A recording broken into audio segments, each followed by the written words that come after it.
charges this one indoors. Obviously, we've had no choice. I need to ask for everyone's cooperation, particularly the people that are standing in the back. In just a moment, we are going to be bringing the seniors in through the door that I am presently pointing to, and I would ask for that area to please be cleared. Those of you that are remaining standing, we are not able to put any more chairs in the auditorium. We have legal limit as it regards capacity of this room. So we ask that after you've cleared that area, if you wish to stand near the back wall, that will be allowed. Otherwise, I must ask you to either report to the auditorium or the cafeteria to view the festivities over closed-circuit television. Thank you.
It is a distinct honor and pleasure to welcome you to the graduation ceremony for the Port Jervis High School class of 1994.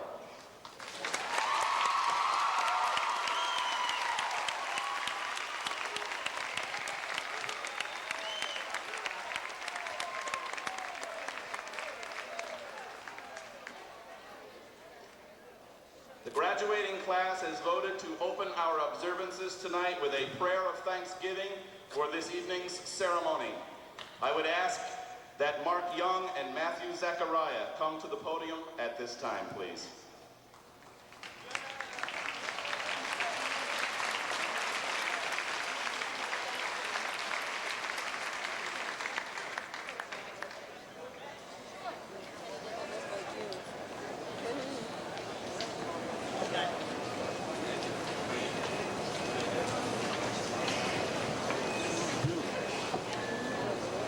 Let's take a moment to pray. Dear Heavenly Father, gracious Lord, we thank you for this blessed opportunity to give praise to you on this special occasion. You have bestowed many gifts and talents on our class. God, help us to use these gifts to be productive members of our society and to further your will. As we enter into this commencement ceremony, we remember Harriet Gilbert. We pray that you console her family and her loved ones. God, bless this community which has given us the gift of education. We pray that you bless the school board, administration, faculty, and staff. Give them the wisdom to guide and mold the future pillars of society. Help them to faithfully execute the duties entrusted upon them. As we enter into this new beginning, guide our lives that we may strive for the best and do what is morally right in all aspects of life. Grant us peace in our hearts as we travel through this world, so that we may not be discouraged by life's trials. Uplift us, Lord, and keep our hearts looking towards you, that we may lead lives in a manner that is pleasing to you. We pray that the ensuing events this evening will be to your honor and glory. We ask in the name of the Lord. Amen.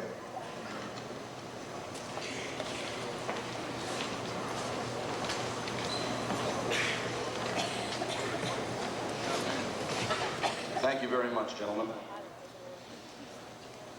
At this time, I would ask all of our seniors who are band members to report to the band area for us to begin our opening festivities.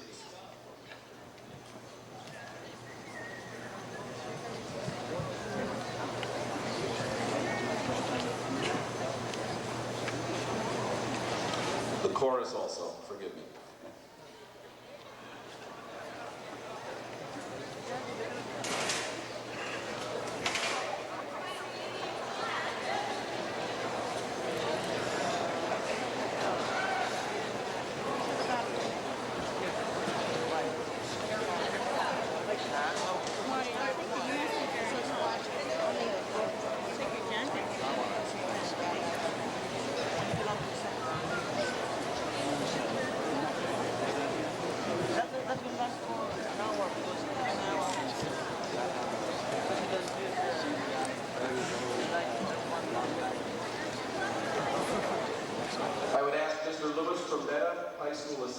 Assistant Principal to come to the podium and lead us in the Pledge of Allegiance.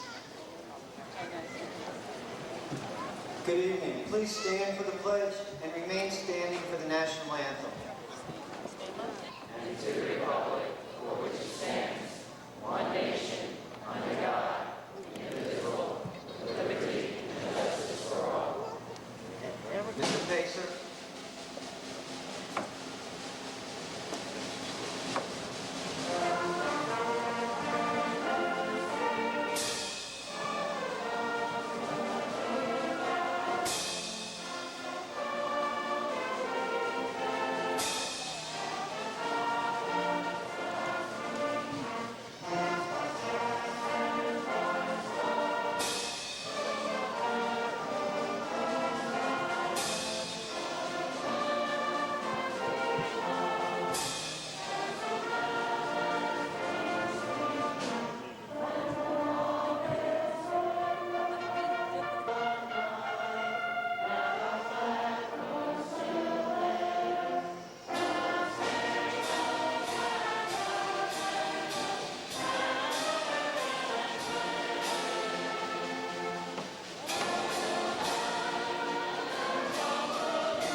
introduce to everyone the dignitaries that are present with us this evening on stage. To my far right, Dr. John Conley, Assistant Superintendent for Instruction. Next to him, Mrs. Carlene Fries, Assistant Superintendent for Business. Our Superintendent of Schools, Mr. Patrick Hamill. Our Board of Education President, Dr. Harrison Murray. Our Board of Education Vice President, Mr. Thomas Leahy. Next to Mr. Leahy, our other high school assistant principal, Mr. Roy Davis. Next to Mr. Davis, Mr. Bello, board member. Next to Mr. Bello, Mr. Ted DeMond, school board member. Next to Mr. DeMond, Mr. Matthew Zachariah, school board member. Next to Mr. Zachariah, Mr. Robert Hamilton, school board member. Next to Mr. Hamilton, Mr. John Waymer, school board member. Joining me in the front row of seats, 3 of our senior class advisors this year who work tremendously and put a great deal of time into all of the affairs that we do throughout the year with the senior class, and certainly no less this one this evening. Miss Deborah Lambert, Deborah Casera, excuse me, Deborah, I do that all year long, incidentally. Mr. William Mason, Miss Tangeline Seacrest. The school district at this time, I would like to introduce once again to you our Superintendent of Schools, Mr. Patrick Hamill. Graduations are important rites of passage. This evening, the Forge River Schools celebrates its 125th commencement ceremonies. It marks the end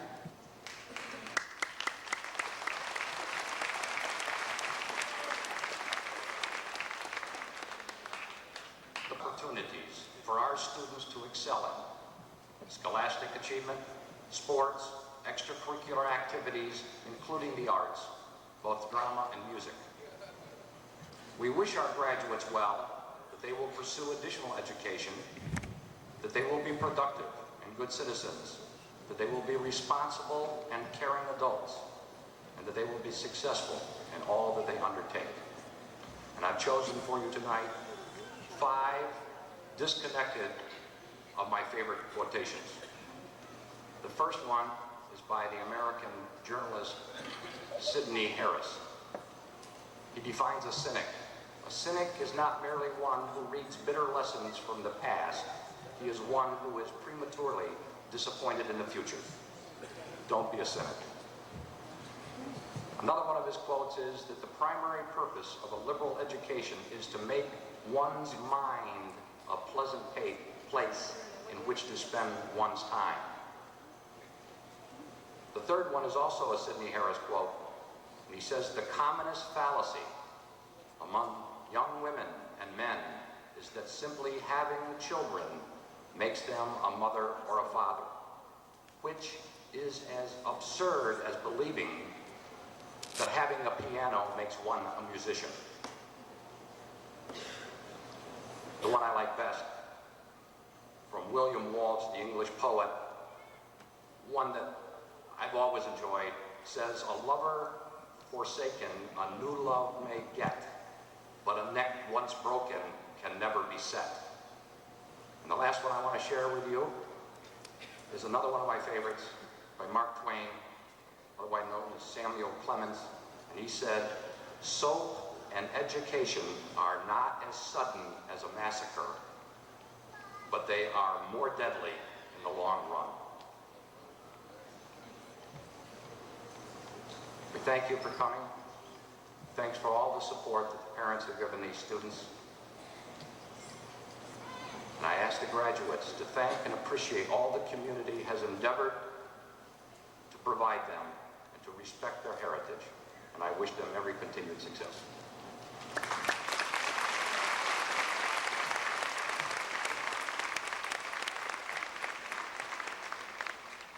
Thank you very much, Mr. Hamill. At this time, I'm going to once again ask cooperation. The atmosphere in here will do nothing but continue to heat up as the very body heat of so many of us warms the air. I must ask that this area be cleared, particularly the area in front of that huge floor fan, I must ask the same for that area behind the band. That is where we have another large circulating wind generator. It must be cleared so that those fans can do their jobs. Please.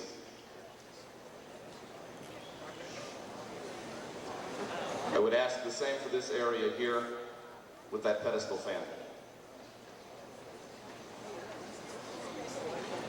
Ladies and gentlemen, the senior class speakers for this evening are traditionally selected by both their position as well as their peers. Traditionally speaking is the senior class valedictorian and the class president. And in addition to that, two other students, one chosen from the top 10 academic achievers and one chosen from the entire class, are selected by their classmates prior to this evening's event for this honored occasion. As it turns out this evening, both of these speakers this year are among the top 10 seniors also. It gives me very great pleasure to introduce the following speakers for this evening's ceremony, who will come to the podium and speak in the order in which I introduce them. I will introduce all four speakers at this time, and they will follow one after the other. Speaking to us first, Miss Sharon McCafferty, a top 10 academic student. Speaking after Miss McCafferty, speaking to us will be Mr. Seth Berkowitz, another top 10 academic student.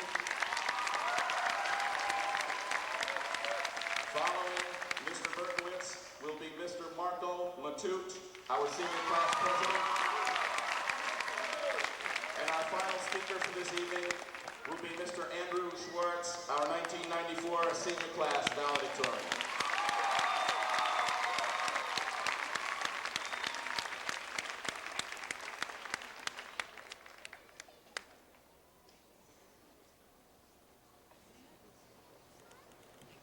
Family, friends, faculty, members of the Board of Education, and of course my fellow classmates, welcome.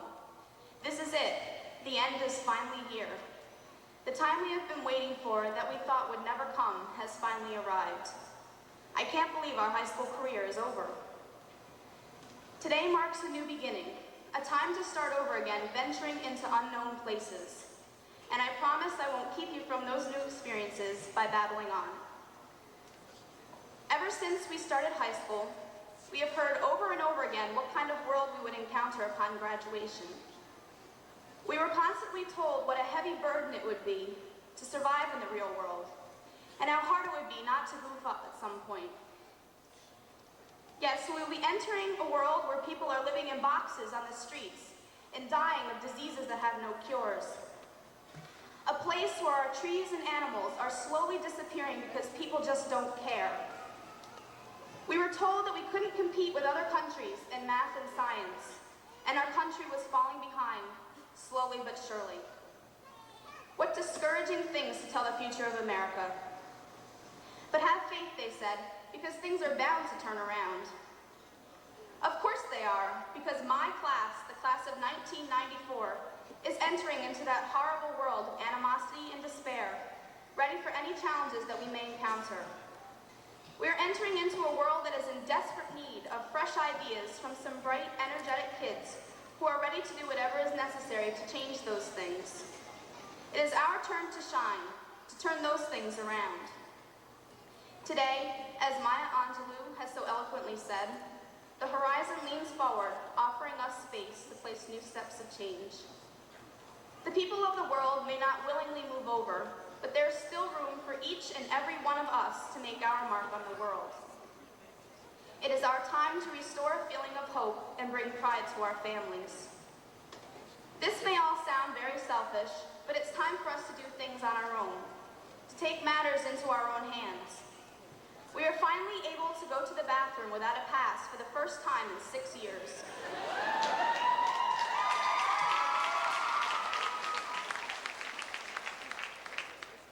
With this kind of freedom, how can you expect us to sit by and watch things happen right before our eyes without participating in some way? Today, we are given the power to do with our lives whatever we feel is right. We are being accepted into that select group called adults and are expected to make ourselves the best we can be.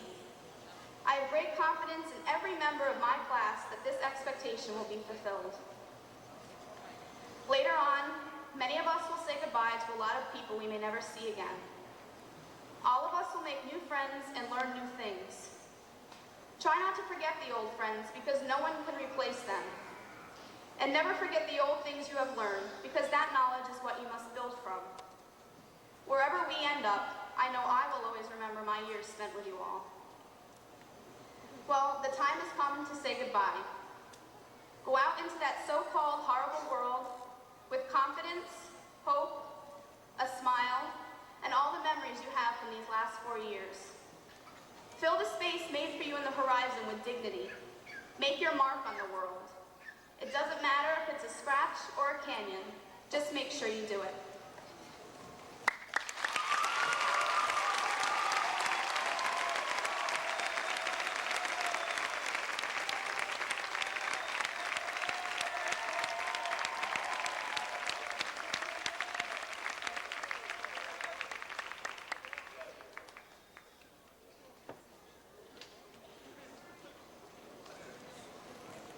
Hi, everybody.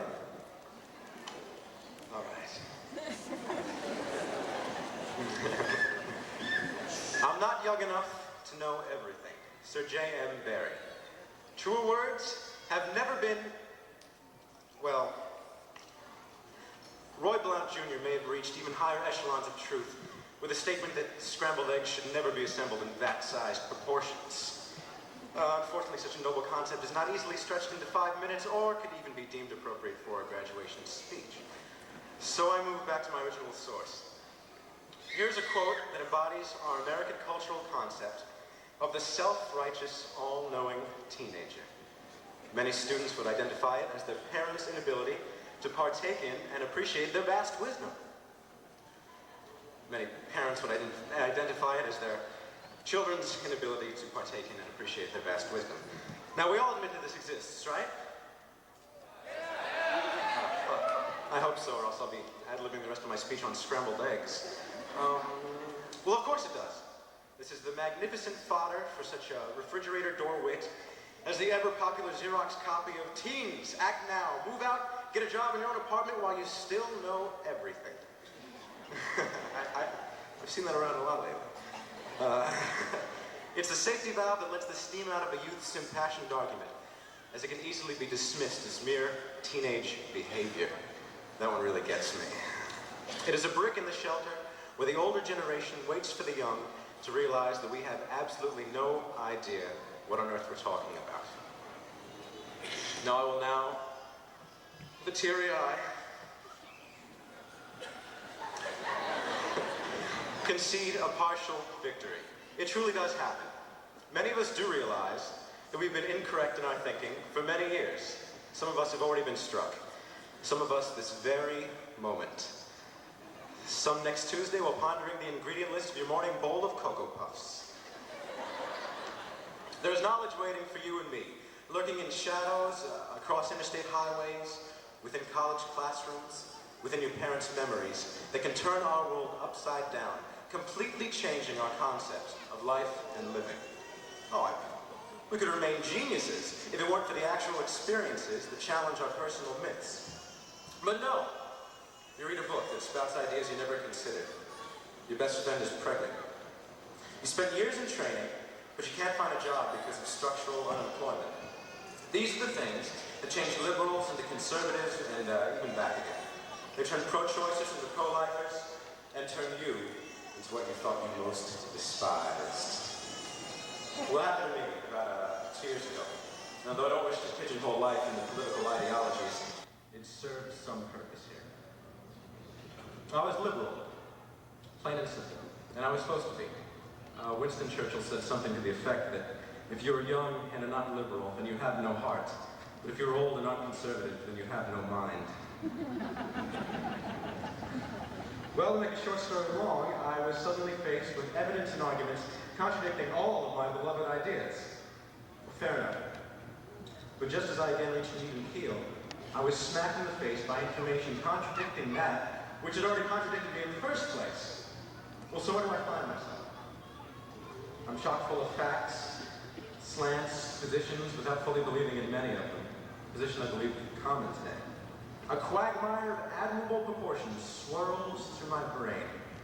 And yet, I'm happy. Freed into what psychology calls fluid thinking. The mind, unencumbered by set rules of thinking, is free to interpret new experiences in a myriad of ways. So shake up your way of life. Now is the time to rise up and be confused. We are now not young enough to know everything. And through that confusion over what we were once sure of, we will see the world with new eyes. So think fluidly. Keep your mind open like a Dunkin' Donuts at 2 o'clock in the morning.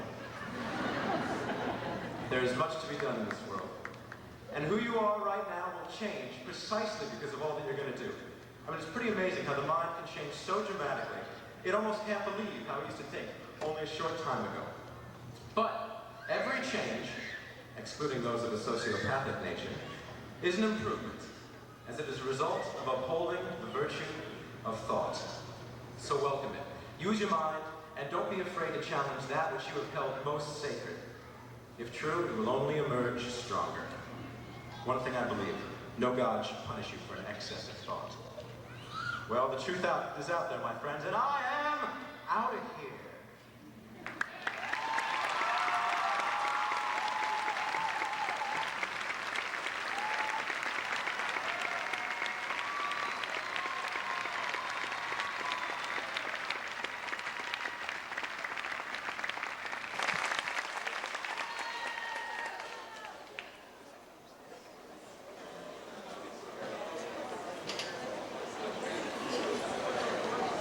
Hello, everybody.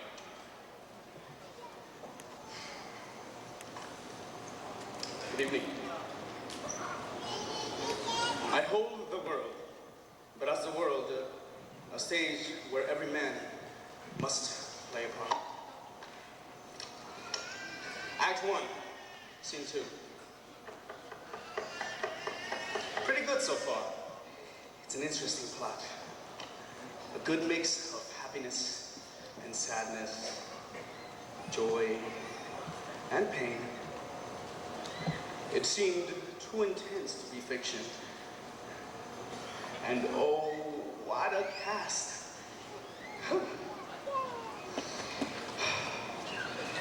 It was the best group of young people ever assembled for a performance. There was total agreement of the critics on that point. An incredible gathering of outstanding players. And that's what one reviewer said. How true. We have just completed Act 1 of our lives. I wonder what Act 2 will bring. I'm sure we all wonder about that. Will it have the perfect mix of good and bad? Doubtful. The plot might go wrong sometime. Negative themes might get too much for our attention. But we'll continue to hope for the best, right up to the final scene. And why not? There's a good chance that we'll be pleased, satisfied, contented when the moment arrives. My friends, and I call you all my friends, today is a turning point. It weighs heavily on us at this moment. The emotion is almost unbearable. It's so hard to say goodbye to so many good and important friends. And the way of life that we've known for so many years. But I'm also excited with anticipation. What lies ahead for each of us, time will reveal it all, I promise. One thing is certain, we will never forget this day. For myself, I've enjoyed every moment at Jervis High School. Tough as some moments were, but It was a lot of hard work, but there was a lot of pleasure too. I have so many good and important friends here. We all do. As we move on now, we take along our memories. We cannot say adios to our friends. We want those friendships to go on, and many of them will. So let's just say, hasta la vista, vaya con Dios. Till we see each other again, may God be with you.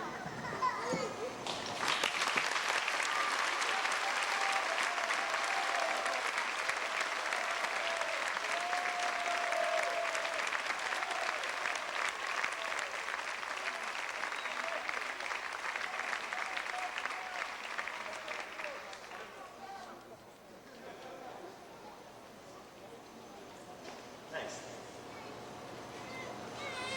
When I started to prepare for this speech, I asked myself, now what would be a neat topic that everybody would be interested in, and that would somehow allow me to make some connection in the course of my speech to that wonderful television drama, Saved by the Bell.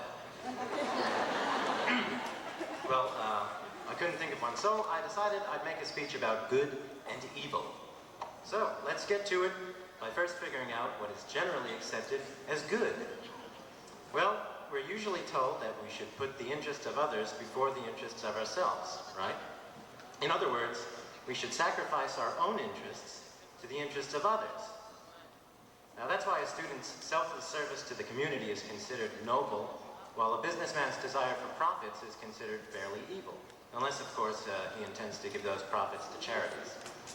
Now let's think about this for a second. An individual is told that what is good is not his own good. He's told that to live for his own sake is not good, that his own sake doesn't really matter.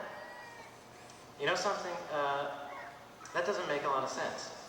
So, let's talk about a rational idea of what's good that takes an individual's life as a standard of value. Why life? Life holds the potential for happiness.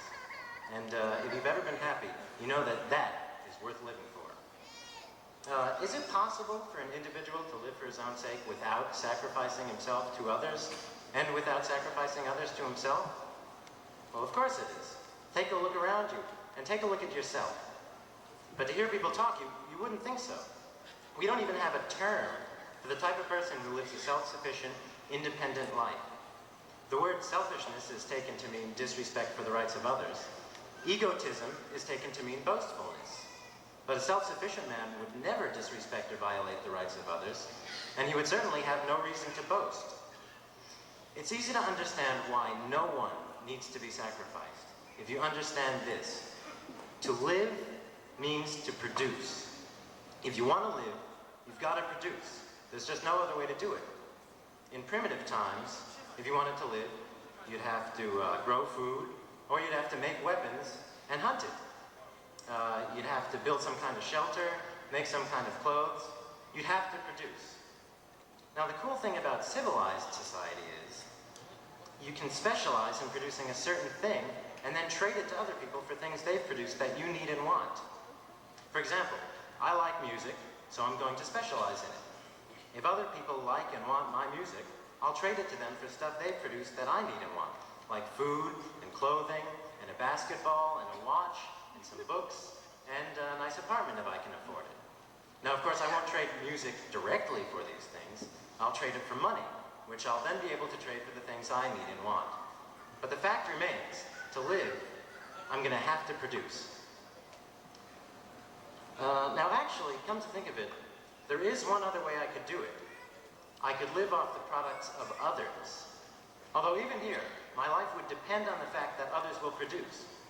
But let's just say, for the sake of example, that I had the ridiculous idea that it would be in my best interest to live as a parasite.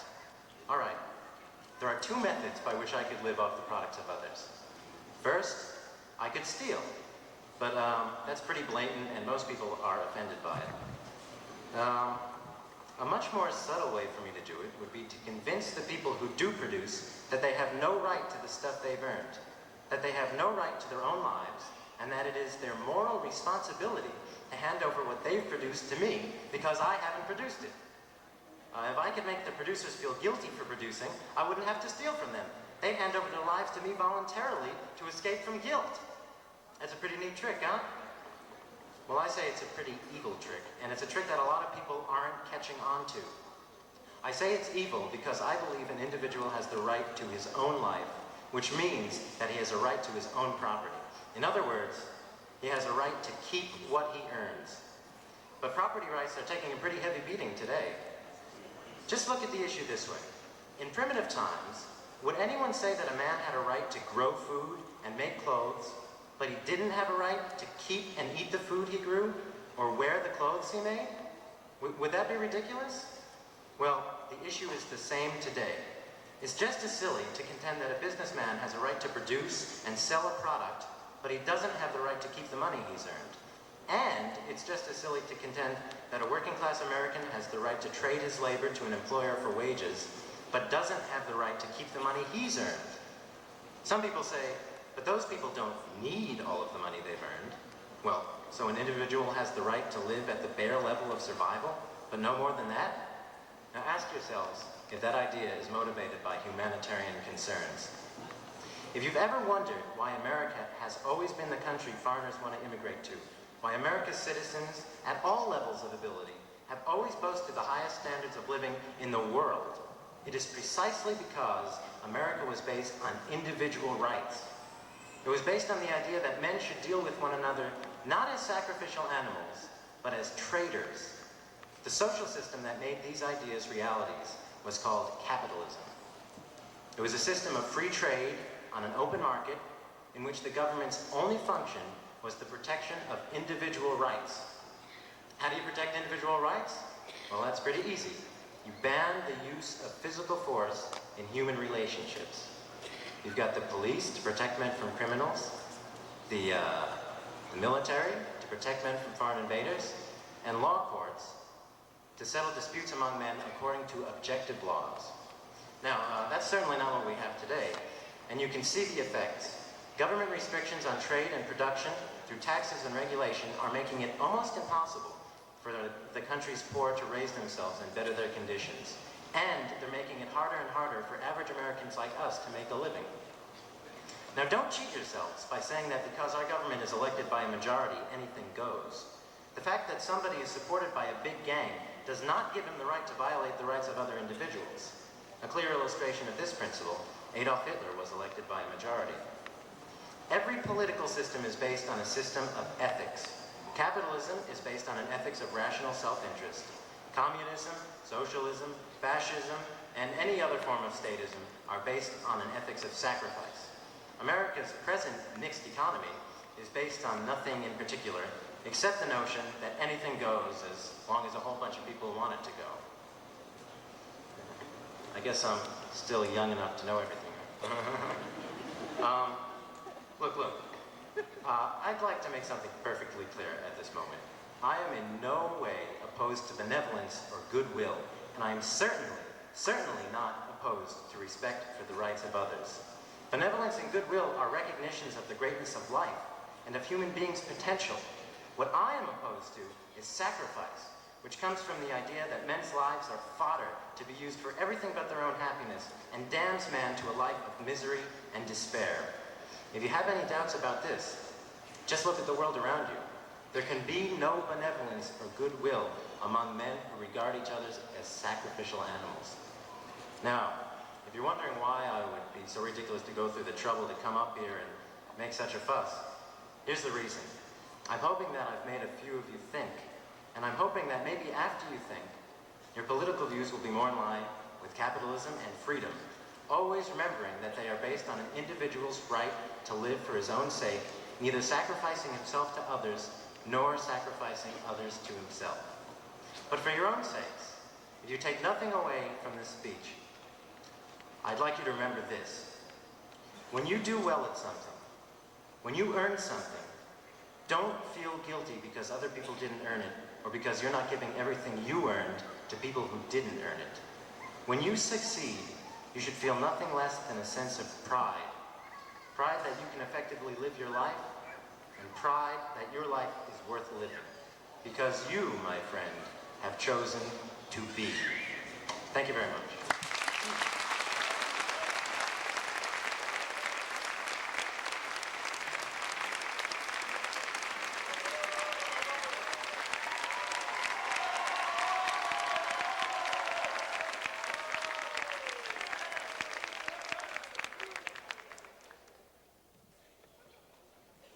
Wow.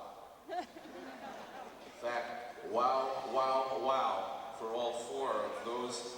You guys almost make me want to take the one that I put together and just bury it and go on with the rest of the ceremony. But that's not to be. Because I do have a brief message, but one from the heart, that I want to share with you. With everyone, but particularly with you, students. Because it does give me great pleasure to be able to have a few moments in an honorable occasion like this, to share with you a few parting thoughts and feelings that I have to the very group of then quite young students who first welcomed me to Port Jervis while they were 8th graders in 1989. Yeah, it's been a long time. To say that I have enjoyed getting to know and work with you over these past 5 years would, to be honest with you, really not say nearly enough about the interactions that many of you and I have had, and about the good relationships that a number of you, to say not a few, but quite a number of you and I have had the opportunity to develop. As I did then, I continue to find you a remarkable group of young adults, thoughtful and outgoing, and although my job has provided me not enough opportunity, unfortunately, to more enjoy this part, I have found you to be quite a lot of fun to be with. And this year I took opportunity to do that on several occasions when we went on field trips and also the evening of the prom that I thoroughly enjoyed. You have very much to be proud of, young ladies and gentlemen, and we, your fellow citizens of this Port Jervis community, are very proud of you. This evening's ceremony marks the end of a season that will always be one of the most significant and rewarding parts of your life. And as you grow older, believe me, you will always find yourself either in personal thought or in conversation with another, coming back to the magnificent memories of the events that took place while you were in school. Your time here, or let's say those 5 years of time since we've come to know each other, has also been quite momentous on the stage of world events as well. Probably more than any other time during the last half of this century, as a matter of fact. We together have witnessed such momentous events as the fall of communism, the growth of democratic ideals in Eastern European nations, the first time ever that a world court, the United Nations that is, expressing virtual action to back up finally their words, in a unified effort came together to restrain tyranny in such places as the Persian Gulf War with Iraq several years ago, the global effort that we have seen manifested to try to feed the war-ravaged and hungered in places like Somalia, and more recently the intensified effort to attempt to enforce a final ceasefire and bring about a lasting peace in the former Republic of Yugoslavia, that portion particularly known today as Bosnia. These are but a few of the capital events of how men and women at all levels around the world are toiling together to assist in the improvement of the living conditions of those who are in need, as well as those who are continuing to develop as groups of people toward the realization of greater ideals which will benefit the human family, both physically as well as spiritually. But those are things we've read about in the newspapers and heard about in the classrooms and watched on television. What about the things that have happened here locally? What have we seen right here in good old Port Jervis? In fact, right here in our schools. What do we see? I'd like to just take a moment and share with you what I have seen in these past 5 years. In many ways, I have found that school children, and now at the high school level, of course, young adults, are really not very much different from my generation, or those much older generations that came before me, like some of the teachers that are still here that I drove crazy when I was a student here. But I find that we're very much similar. I find that people who are students in school are still full of energy, that they generally seek the thrill and the excitement of the moment, that they are often attentive to only the immediate, that they laugh when they feel good, that they cry and they sometimes complain when they don't feel good, that they fib when they get into trouble, that they play hard at the things that they enjoy, and that they avoid the things that they don't. And like adults, that they are motivated mostly by their wants and their desires, and like kids, that they contend for the decision-making power over their doings, which their parents and us principals and teachers are still yet unwilling to relinquish. They're filled with the pride and the resultant behaviors that often accompanies this sometimes confusing and rocky period as they develop into individuals with personal identities, personal growth in a variety of areas, and perhaps most desperately, I found something else about school children and young adults at every age. I found that they're, and maybe most desperately, still seeking some genuineness. They're still seeking some people who are real and who will be real with them. I found that they are, to be honest with you, still genuinely seeking love, and those that will accept them for who they are and what they are and how they dress and what they look like and the beliefs that they have. Although they'll never really openly acknowledge that, and they'll never really request it, any more than most of us adults do. They are guided by these often opposing forces from within and from without, just as my generation was. And quite frankly, just as my generation and all the generations still are. Those are our likenesses and our similarities. But I can't really leave the point without sharing that I also see some differences. Not with all, but however, I do see an ever-increasing number of today's generation of young people, not unlike those of just this immediate past decade, not necessarily indigenous to any or all, perhaps maybe some of you sitting here, but nevertheless a group of young people who today are much different in many other ways from their predecessors of yesteryear. See, most significantly, people, I see many young lives in this generation who are far more lonely than those of the past. Indeed, this generation has been exposed to far less love, and it feels, I believe, far less loved in their world than mine did when I entered my society.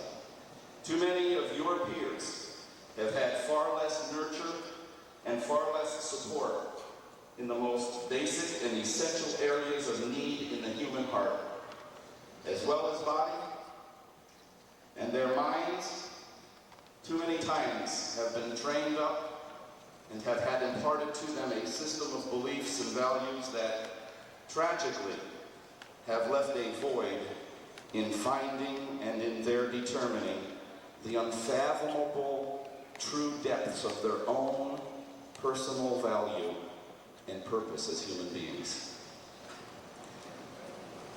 In fact, perhaps too often it's a lack of true beliefs and commitments and absolutes and convictions that they suffer, which leaves them to wash to and fro in the winds of storm that life brings to every one of our paths. As I did, and still, as it did, and as it still does with me as I grow, and so too will it do with you as you grow, you'll find that life, at this point in time especially, is going to begin to thrust in upon you a greater press to reorganize your priorities. This will occur in many areas: the workforce, college, the armed services, trade school, getting an apartment, buying a car, setting up a home. Wherever you're going from here today, it will never stop. It will continue to press you to reprioritize, reorganize those things that are most important to you. I simply want to encourage you. In fact, I want to plead with you to let there always be a priority in your life to be willing to make better that life of another whenever you are able. It's often not with money that this is accomplished, or for that matter, any material thing by which this genuinely occurs, but with relationship built upon kindness and commitment, a word to a friend of instruction or correction, as well as willingness to accept a word of instruction or correction. And one day, for all of you, I hope, in that human relationship that I believe is the one that means the very most, I implore you to have a steadfastness to give and to continue to give love in all of its vital forms that include sacrifice and hope and direction and firmness and discipline and gentleness and kindness to your own children, and of course to your husbands and your wives, in your family relationships. These past 5 years have demanded from you fill in the blank. And in fact, these past 5 years have demanded from you at an ever-increasing rapid pace. These past 5 years have pressed you to prepare to be a contributing member of the human family. And as you now complete your high school education, you're going to find that very important and sometimes very deep questions, long considered only in the privacy of your own thoughts, will begin to be answered as you embark upon a journey of greater independence and greater growth, and the attending responsibilities that will accompany it. New challenges are going to move each of you to greater heights of accomplishment and resultant personal fulfillment and satisfaction as well, which come from them. These are always the greatest rewards to be found as the veil of uncertainty is lifted and your potential is revealed with each new accomplishment. Regardless of whatever successful station you attain in your future endeavors, always please remember that much of that which will guide your decisions has been shaped right here in Port Jervis. This, of course, occurs first and foremost by your parents, but then also by your school and the experiences that it has provided for you. Oh, and also, as each of the speeches previous to mine has recognized, your peers. Never, ever forget your friends. Neither forget your acquaintances. Both have played a more significant role than you might right now realize in your development and growth as a human being. The relationships that you have forged here will be lifelong, and you should cherish them. As you prepare to begin this new and exciting season of your life, on behalf of all of the teachers and administrators and secretaries and custodians and staff members and parents and everybody who's been involved from kindergarten through today, on behalf of all of them, my friends, I wish you Godspeed and God's blessing. And I thank you.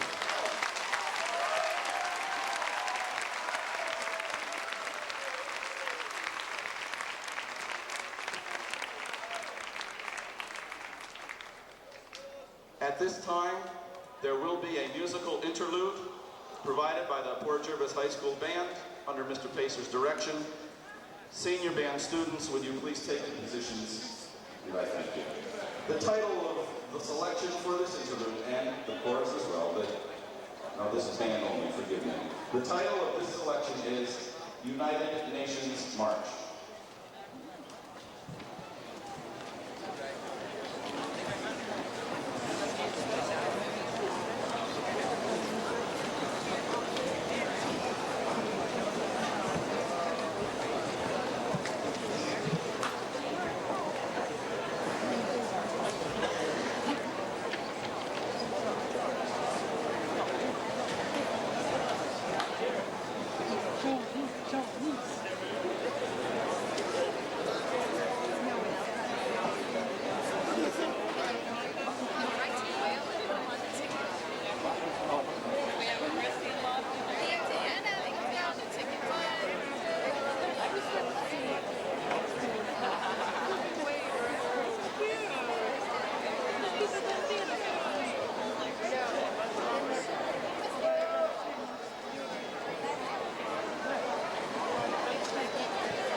Thank you, students, and thank you, Mr. Pacer. Once again, I'm going to ask that the area back there, if you folks are in front of that wind generator, please move so that it can circulate air.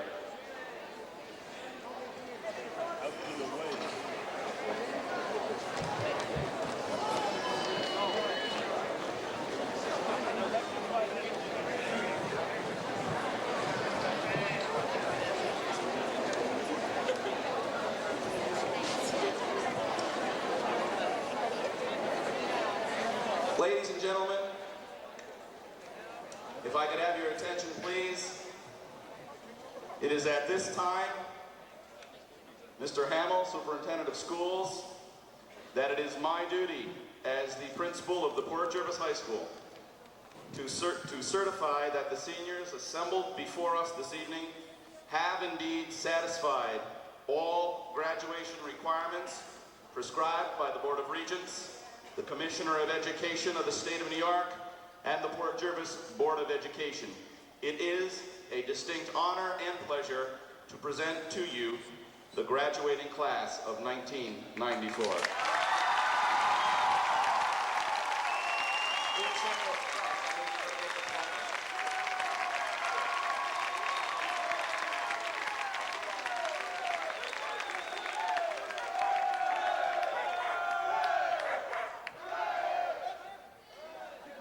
Save your voices, boys. It's awfully hot in here. If your throats get dry, I understand there's only one bottle of soda, and I know who has it.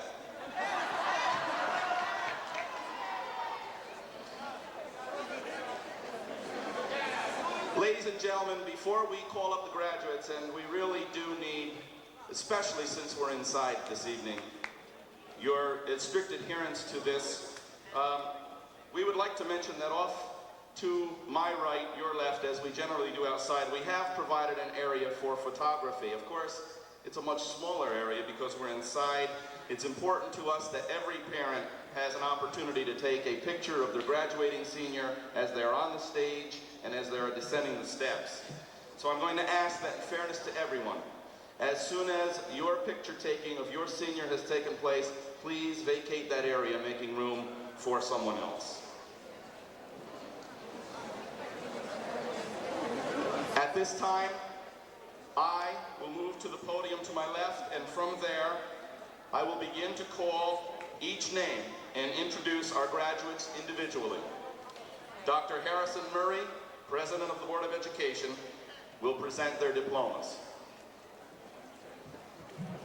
Also, I would like to mention to everyone, in addition to receiving a regular high school diploma this evening, 18 of our students will be receiving a Principal's Excellence Award, or what we call Principal's Prestigious Diploma.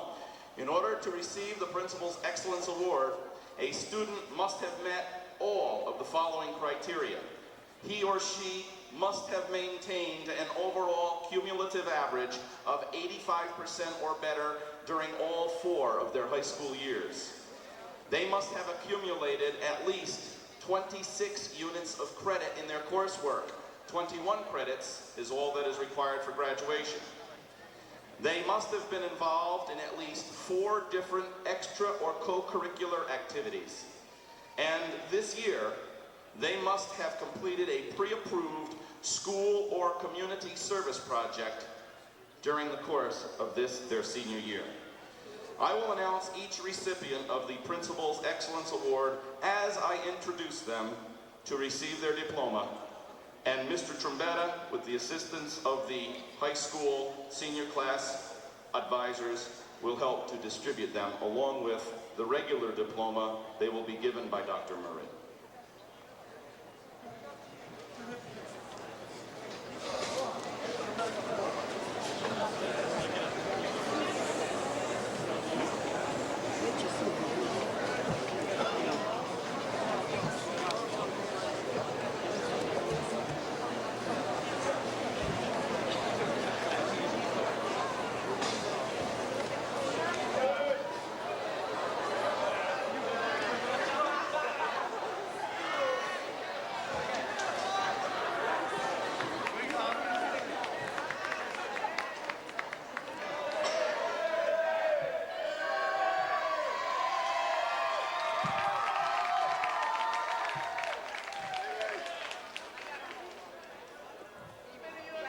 As I call your name,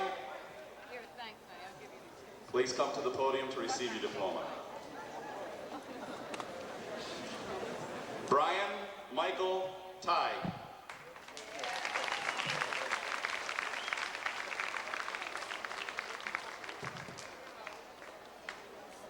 Robert D. Padgett, Jr.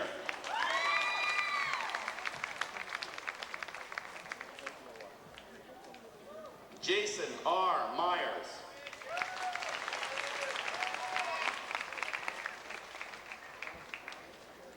Brian Mark Hay.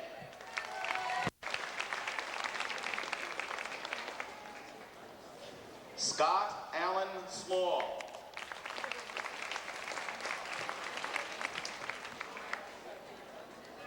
David John Clays.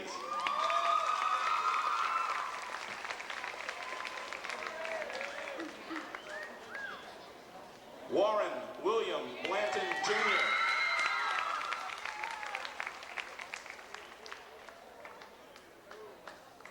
Kenneth Robert Bruno.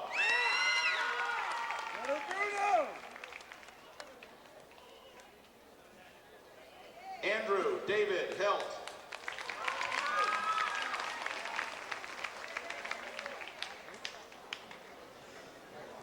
Scott Davis.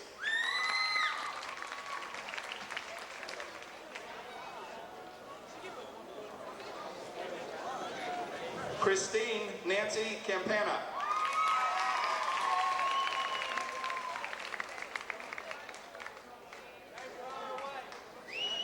Melanie Kristen Siegler.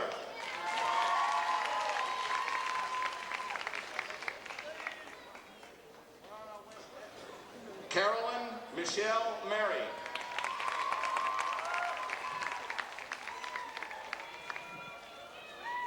Jessica, that's from hollering at you guys to get ready down at ASK Cafeteria. Jessica Lenore Eschenberg.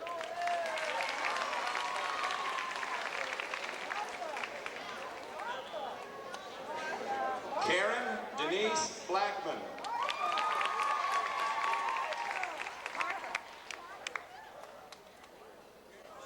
Martha Alice Len. Principal's Prestigious Award.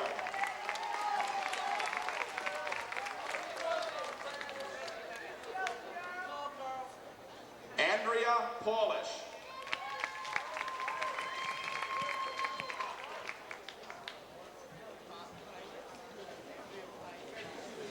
Christy Marie Bishop, Principal's Excellence Award.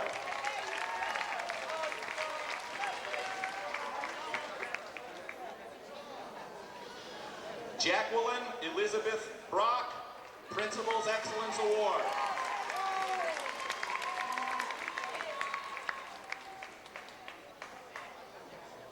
Melissa Ann Verheet.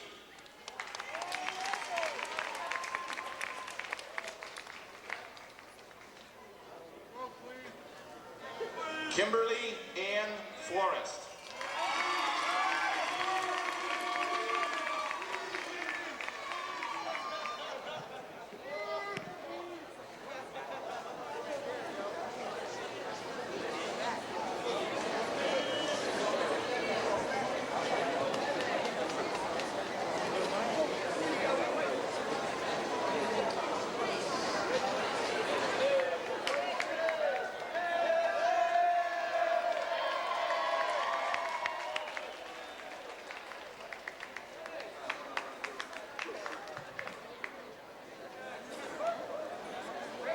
John Joseph Conklin.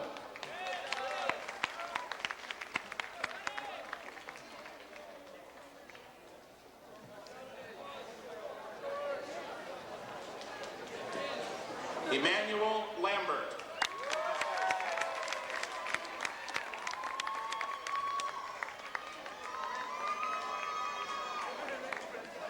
Stephen James Lassica Jr.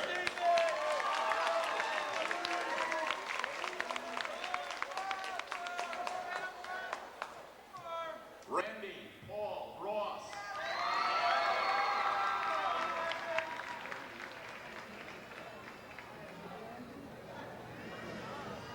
Curran A. Wilkerson.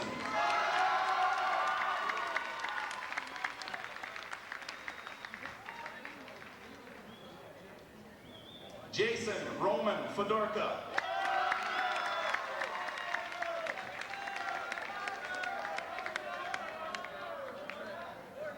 Roger D. Barrier.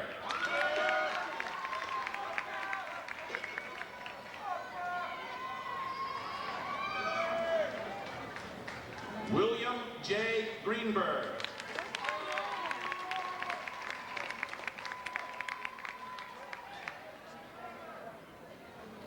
Eric Matthew Dombrowski, Principal's Excellence Award.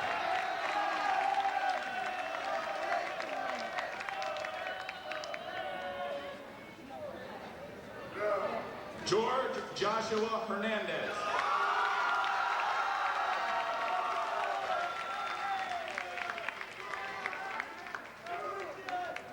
Gregory Joseph Fox.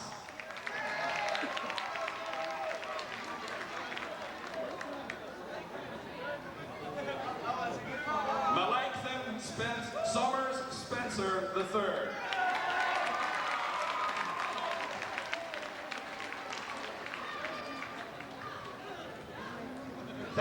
H. Kuhn.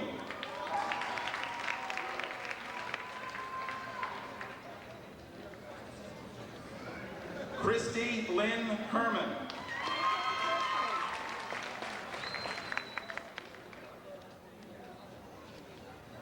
Yvonne Han.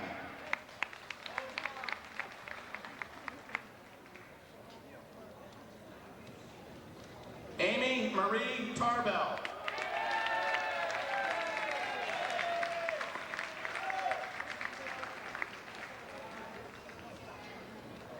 Michelle Jean Kilder.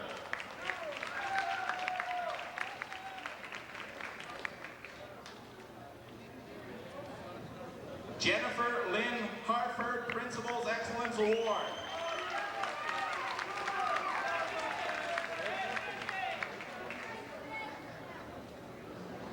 Linda Barbara Clappets.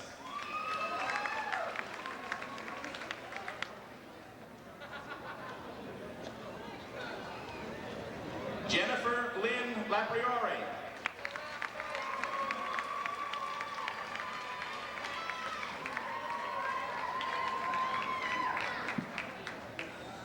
Jennifer May Summers.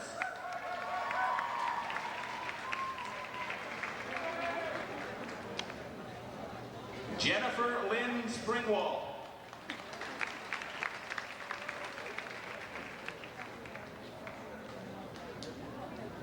Stacy Lynn Boyer.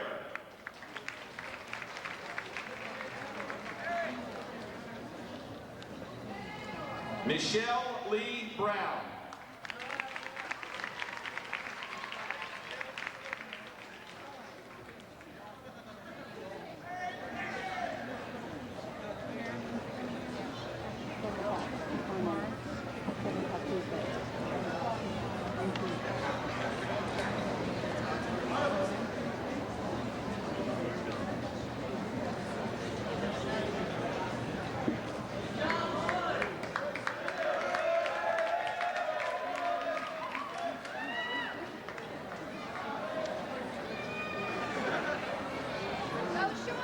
Juan Marcos Santiago.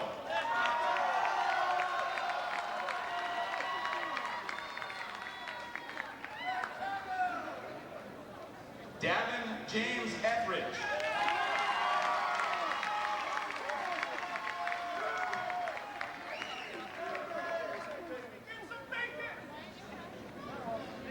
Vincent E. Radeska.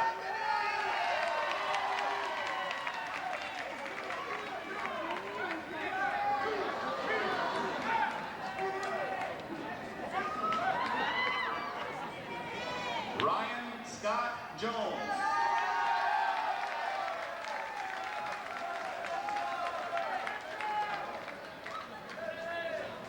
Damian Patrick Cleary.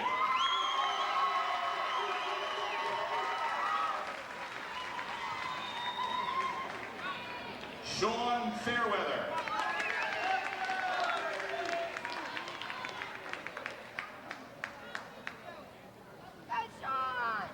Joseph John Cole, Jr.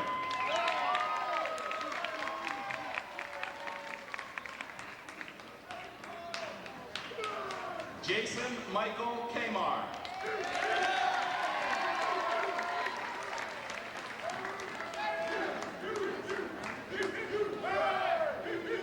Jan E. Krantz.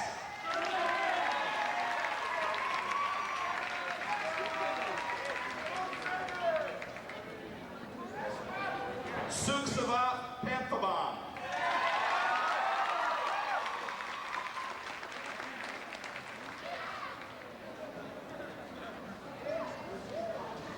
Anthony Robert Vicaretti.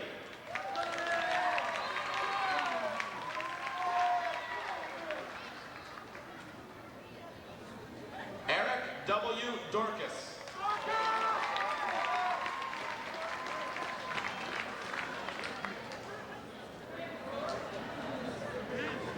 Lisa Ann Hotelling.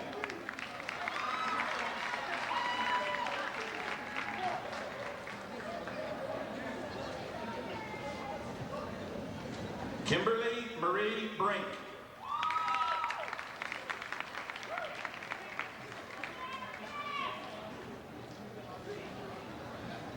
Eva Lukasova.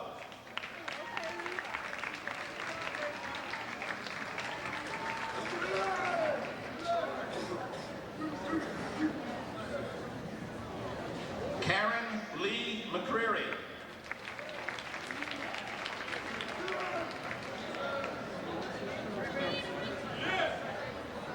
Janine Ann Herman.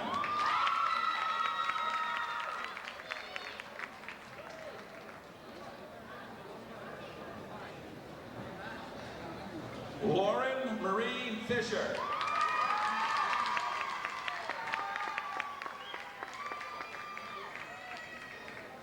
Bobby Joe Taylor.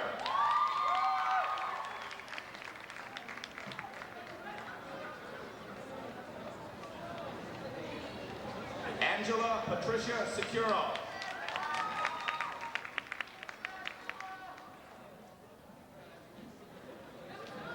Christy F. Barnes.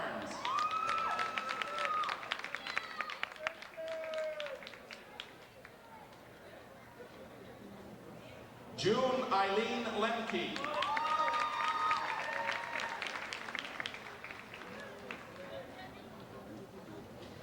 Deborah Renee Sanders.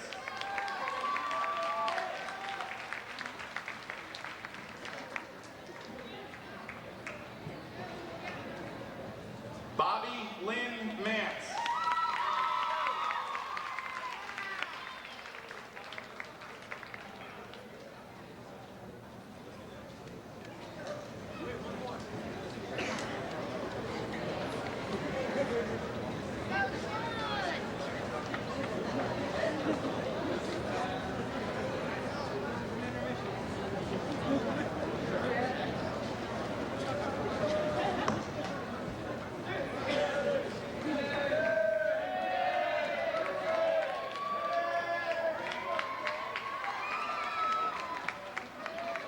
Donald Joseph Horner.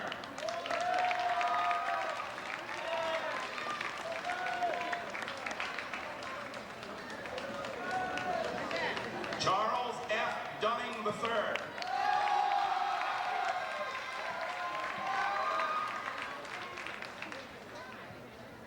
Scott Michael Derlin.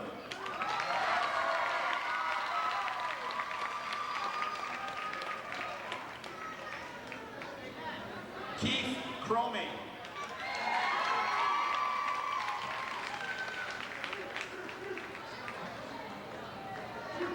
Timothy J. DeGraw.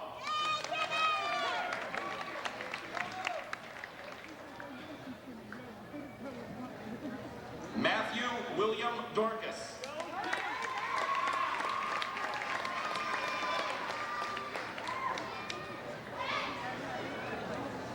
Mark Christopher Young.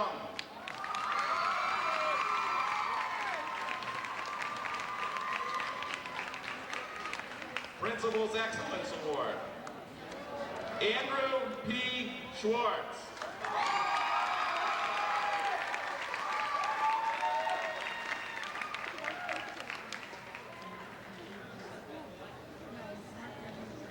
Andrew David Kellenbach.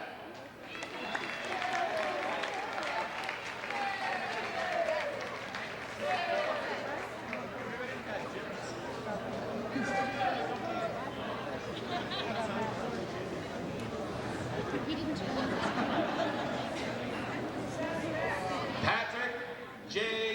James Ryan.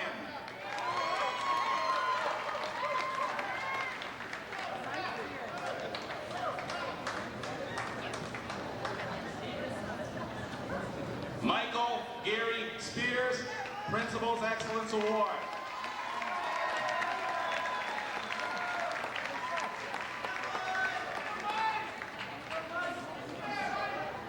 Seth Berkowitz.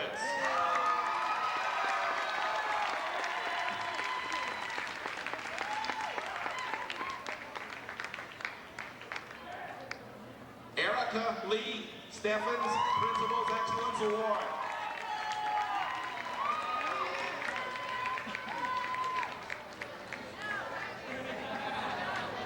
Karen Ruth Len.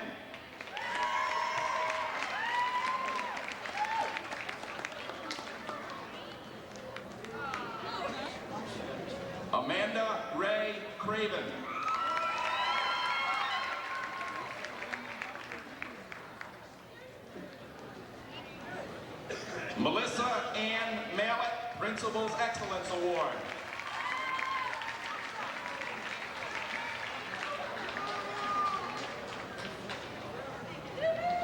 Tanya Marie Santiago.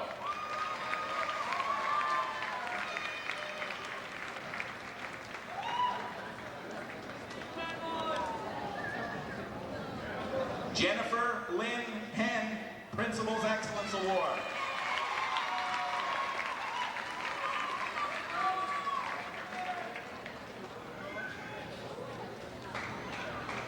Amy Lynn Sauschuk.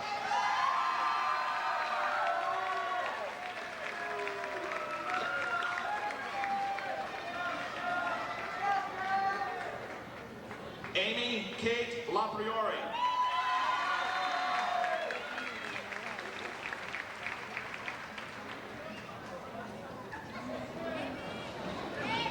Amy Michelle Petito.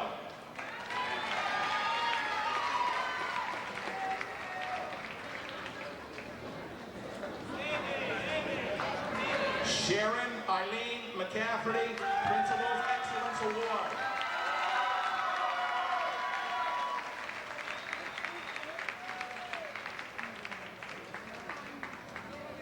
Stacy Lynn Schaefer.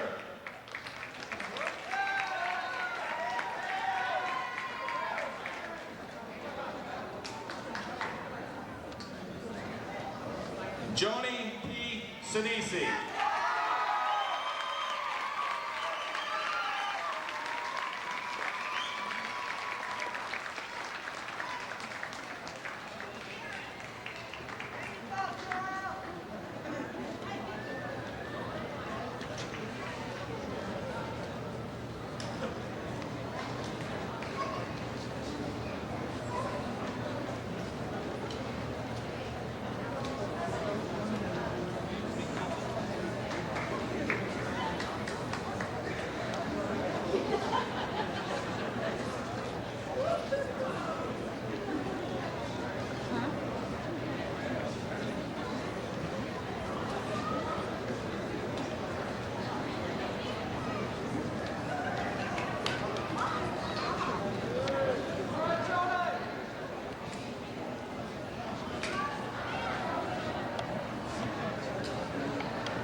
Stephen Craig Barber, Principal's Excellence Award.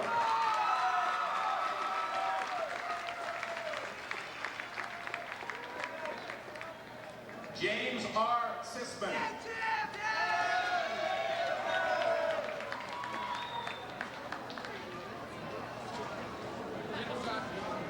Sean P. Ramsey, Principal's Excellence Award.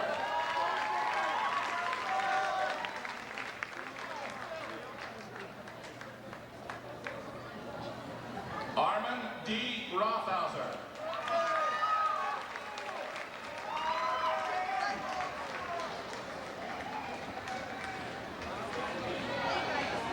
Jason William Schaefer, Principal's Excellence Award.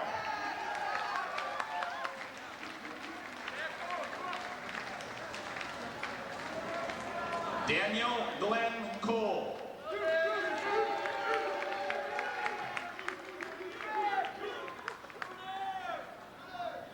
Marco Antonio Matute.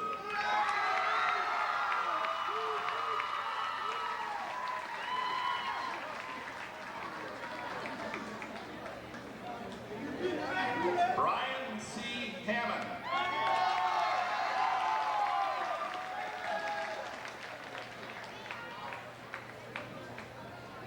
Daniel P. Lane.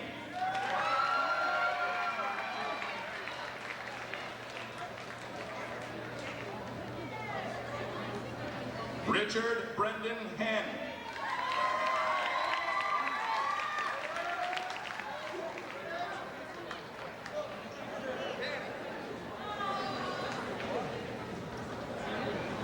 Christopher M. Springer.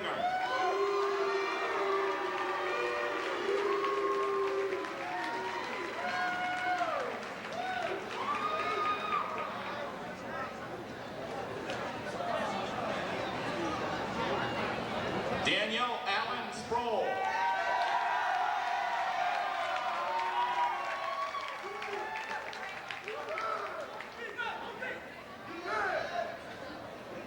Margaret M. Casaletto.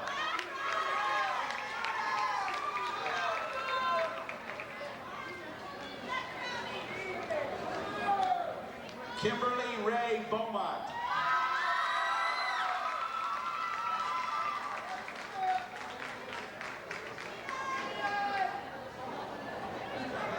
Nicole Ann Caruso Principal's Excellence Award.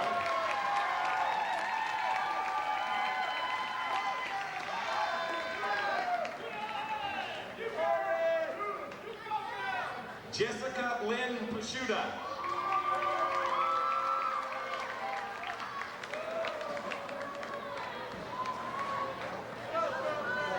Jean Renee Hoffbauer.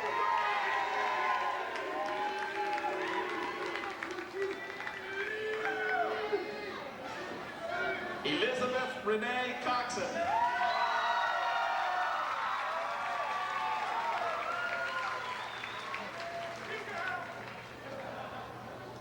Jill Ann Marquis.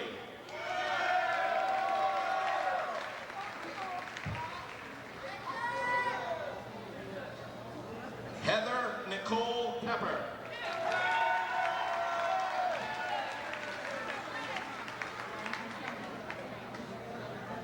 Bridget Ann Dixon.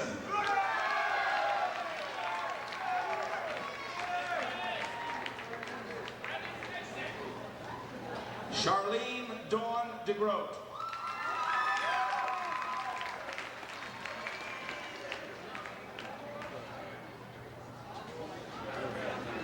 Tiffany Ann Williams, Principal's Excellence Award.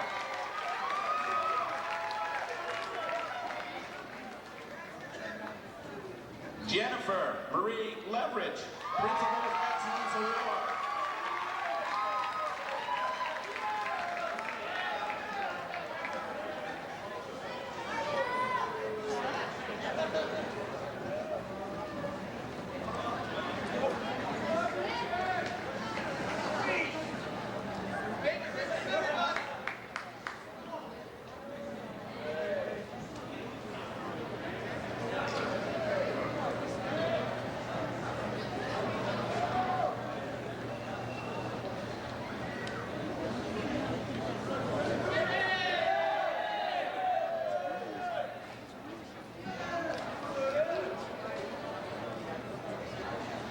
Anthony Peter Sebesta.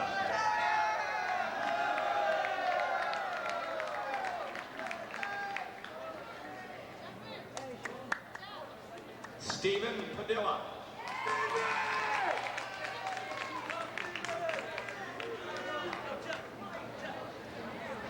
Jeffrey Scott Gordon.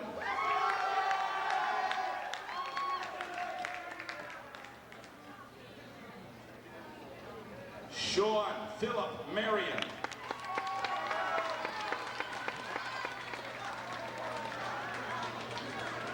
David P. Ross.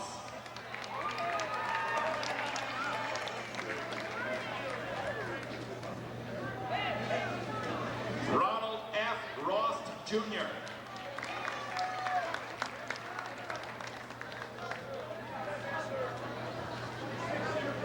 Christopher L. Morrell.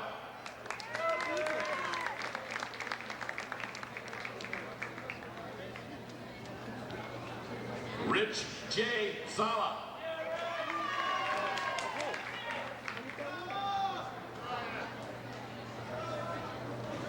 Brian E. McBride.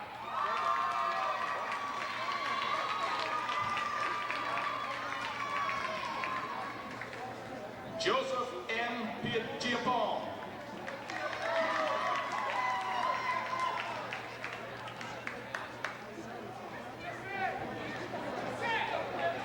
Joseph Michael McCain.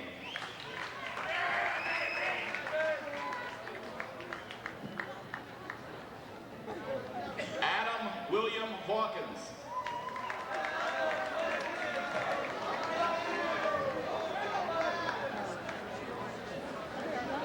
Beth Ann Garrett.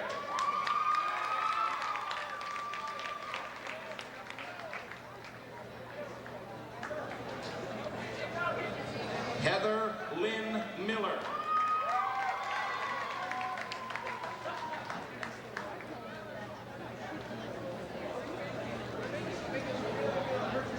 Bridget Marie Amrell.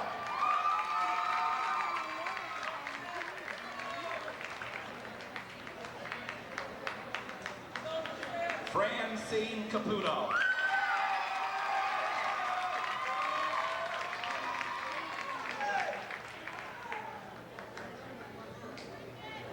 Charity Lynn Erb.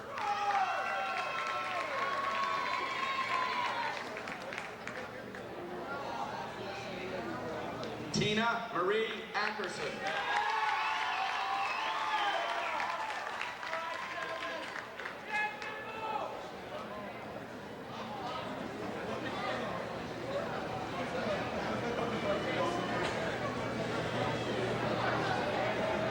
I can call another 200 names now. Julianne DeMeo.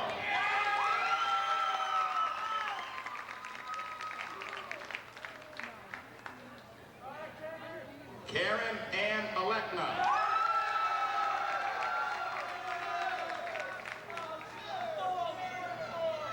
Tanya Marie Day.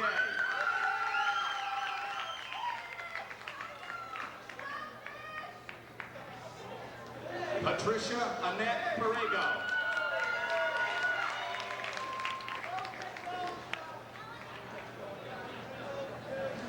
Jennifer Lynn Meyer.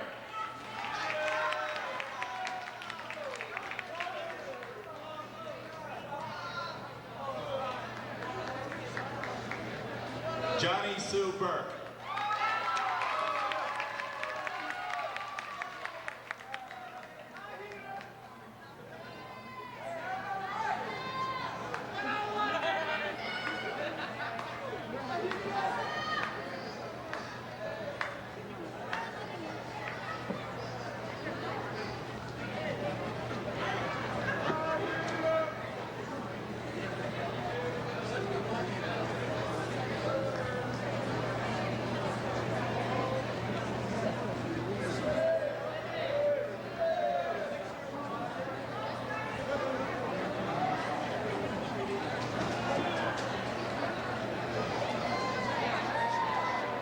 David Michael Castiglione.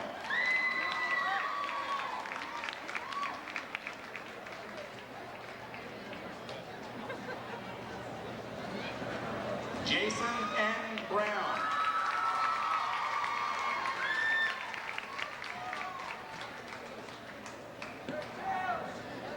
Gregory Churchill.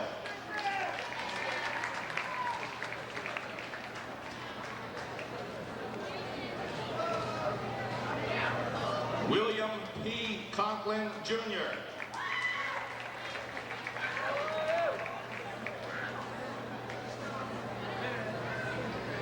John Roche.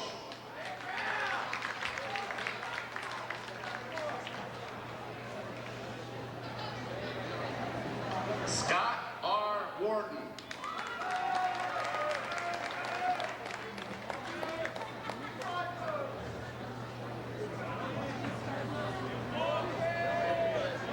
Manoj Matthew Zachariah, Principal's Excellence Award.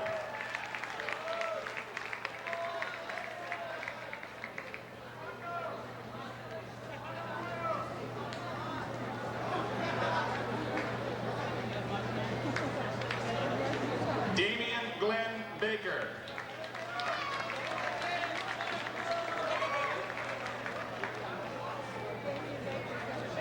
Michael C. Tangridi.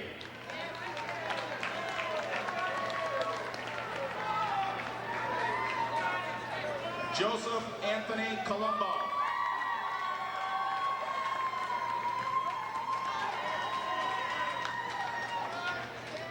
Keith B. Conlon.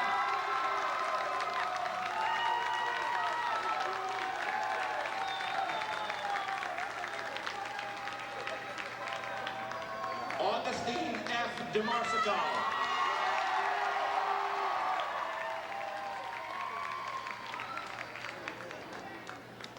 Jessica Ann Robinson.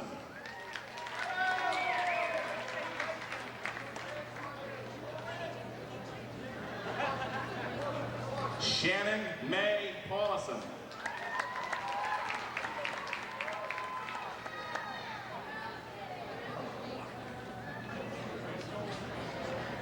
Julia Bukel. Julica Bukel.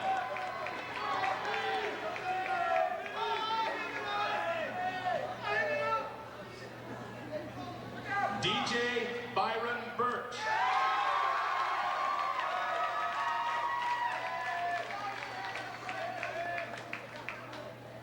Joseph Edward Tipo.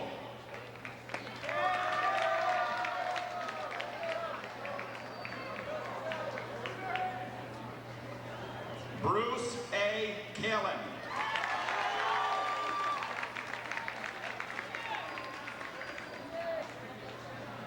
Corey Mendakis.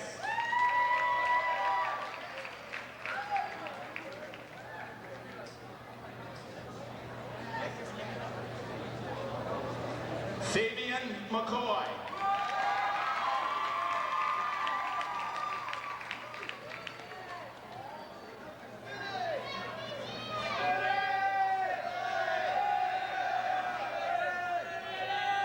Before we announce the recipient, the last recipient of diploma tonight, there is one other who was not able to be with his senior class tonight, but whose name we would like to read. He will be receiving a diploma.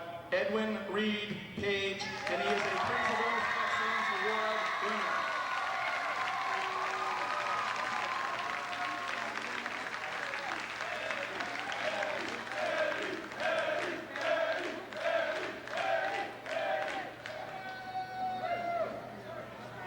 Michael T. Smith.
To the students of the 1994 graduating class, we are most grateful to the tremendous and ongoing support that we receive from our community. It is our privilege and our pleasure to present scholarships and awards this night to receiving seniors that total more than $40,000 from the various organizations and community agencies that support our schools and our students. These awards will be presented in random order. To save time, I would ask you to refer to your program where you will find a detailed explanation of each award listed in the last few pages. We will first pronounce what the award is and then call the name of the winning recipient. For those who may be receiving more than one award, we will call all of the awards and call that person up to the podium one time. Students, I would ask that when your name is called, please come to the podium as you did to receive your diploma in the same manner. Mr. Hamill, our superintendent, will present it to you. and then, of course, return to your seat. The first award for this evening, given by the Russa Fleming Post number 161 VFW, in memory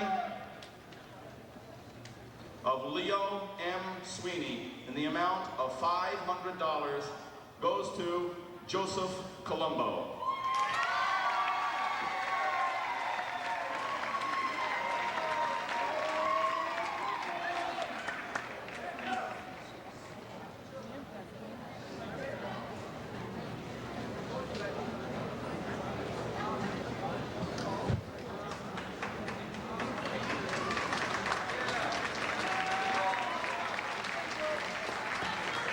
The next award, the Rose and Henry Ruderman Port Jervis High School Scholarship in the amount of $500, goes to Daniel Cole.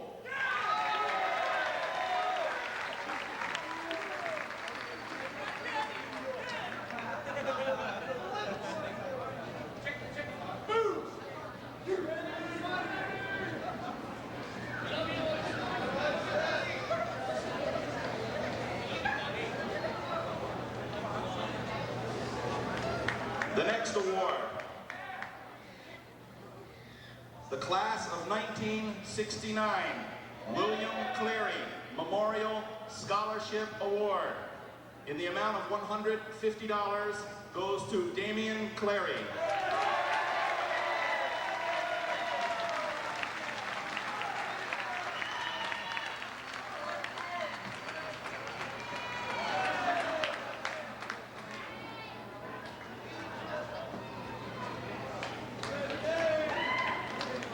The next award, Colmar Laboratories, Russell Chipper Howell Memorial Award in the amount of $500, goes to Nicole Caruso.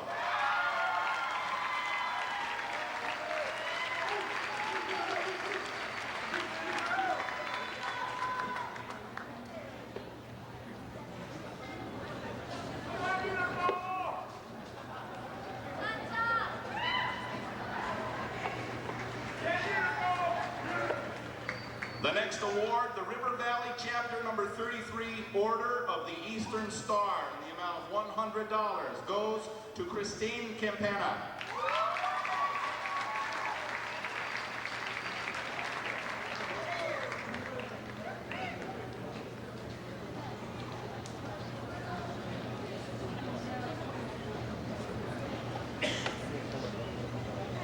The Tri-State Gazette Nicholas B. Ottaway Foundation Award in the amount of $750 goes to Seth Berkowitz.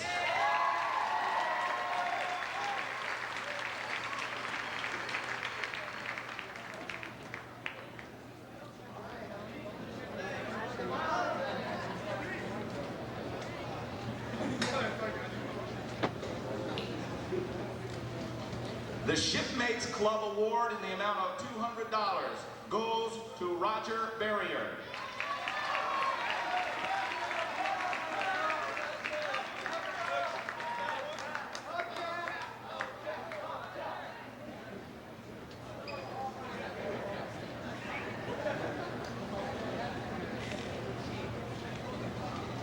The Patricia Hazelton House Memorial Scholarship Award in the amount of $150 goes to Damian Baker.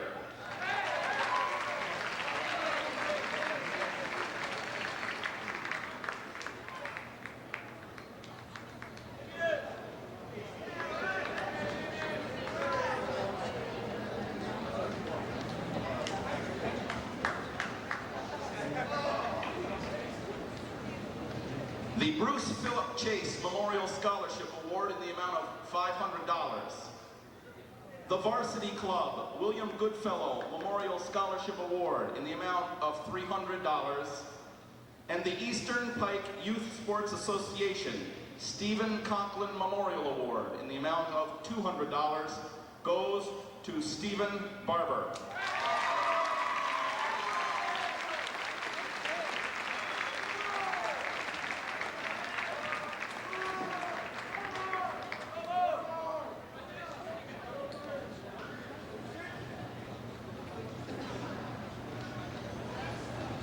The Mark William Carroll Memorial Award in the amount of $500 goes to Joseph Cole.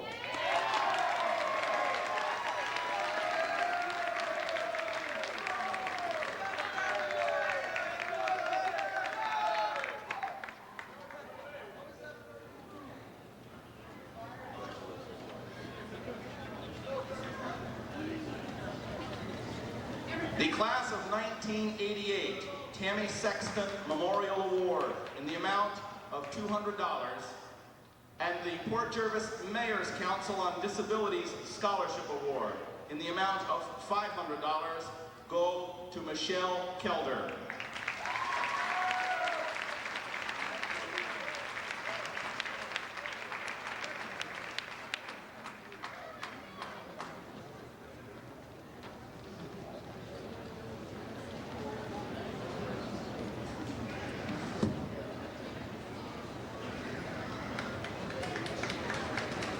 The Rusa Fleming Post Number 161 VFW in memory of Leo M. Sweeney Award in the amount of $500 goes to Jason Kamar.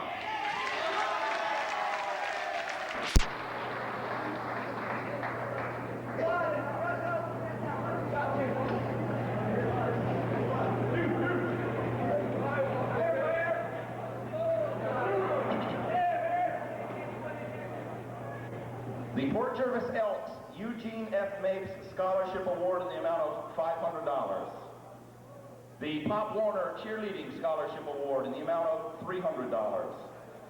The Port Jervis High School PTA Scholarship Award in the amount of $300. And the Port Jervis Teachers Association Anne Elizabeth Hauber Memorial Award in the amount of $700. These awards go to Jennifer Henn.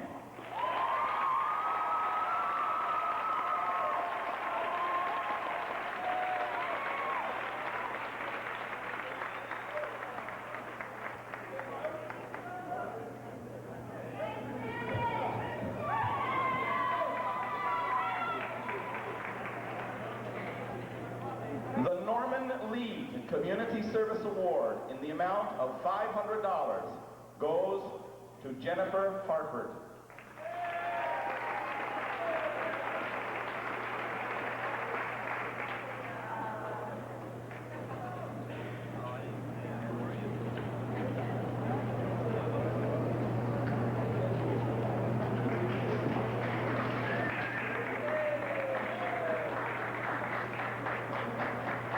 The Port Jervis Elks Special Recognition Parker Award in the amount of $200, and the Business and Professional Women's Club Scholarship Award in the amount of $1,000 go to Brian Hammond.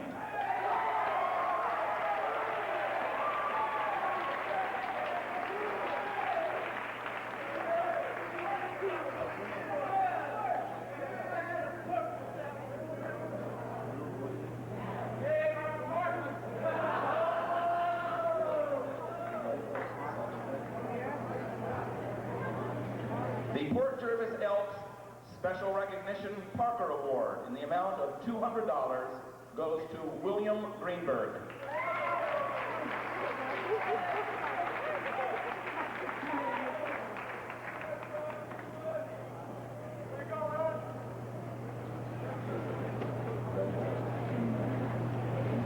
The Orange County Community College Alumni Association Luella Delavan Scholarship Award in the amount of $200 goes to Gregory Fox.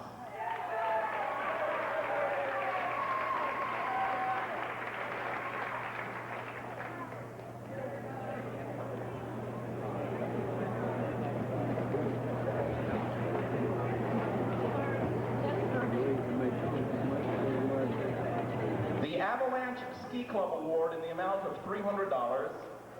The Vincent C. Inella Memorial Scholarship Award in the amount of $500. And the Port Jervis Lodge number 328 F&AM Masons Prize in the amount of $300. These awards go to Kimberly Forrest.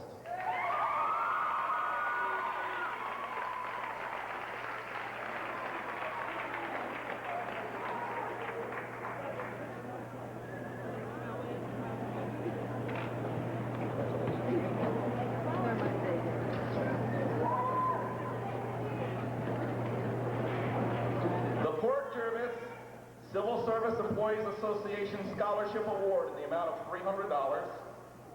The Niall A. Hamilton Memorial Scholarship Award in the amount of $125. And the Bosse's Food Service Tri-States Naval Ship BFW number 7241 Scholarship Award in the amount of $500. These awards go to Christy Bishop.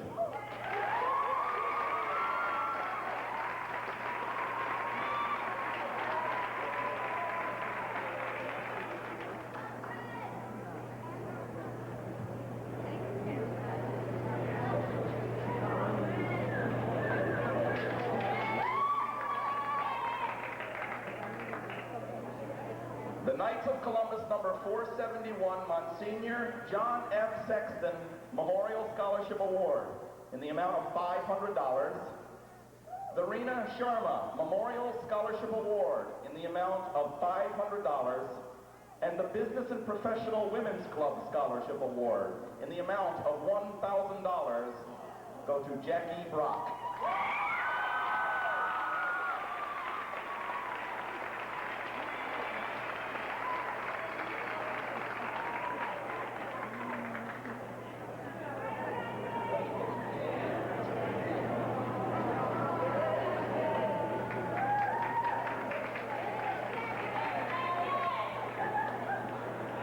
The Dr. Henry Solomon Youth Service Award in the amount of $200. The Deer Park Lions Club William Olnick Memorial Scholarship Award in the amount of $200. And the Eva Jones-Sikowski Scholarship Award in the amount of $100. These awards go to Marco Matute.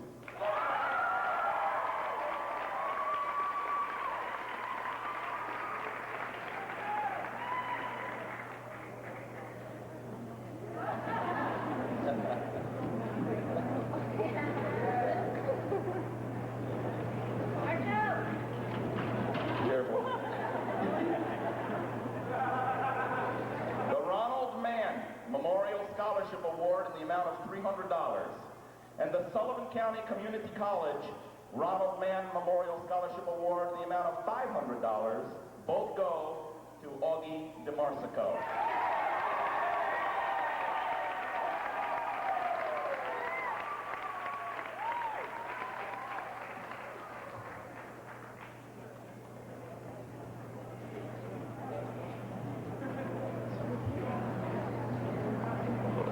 The Artisans Guild of Pike County Award in the amount of $100 goes to Tiffany Williams.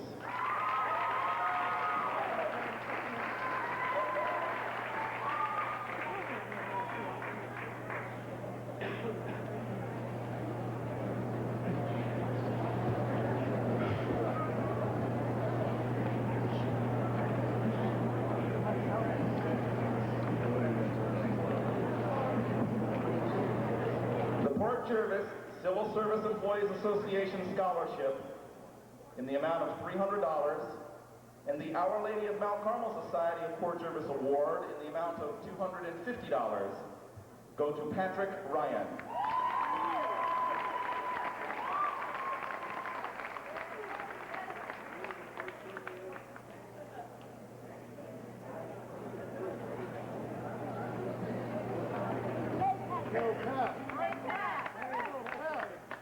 The Colmar Laboratories John Brennan Memorial Award in the amount of $500 goes to Minaj Zachariah.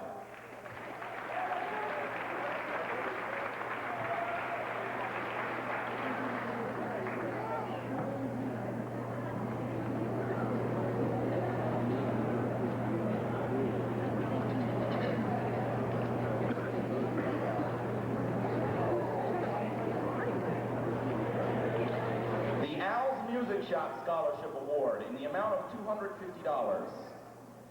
And the William J. Schoonmaker Scholarship Award. This is an amount of $400 per year for 4 years. And the Tri-State Country Music Association Scholarship Award in the amount of $200. These awards go to Mark Young.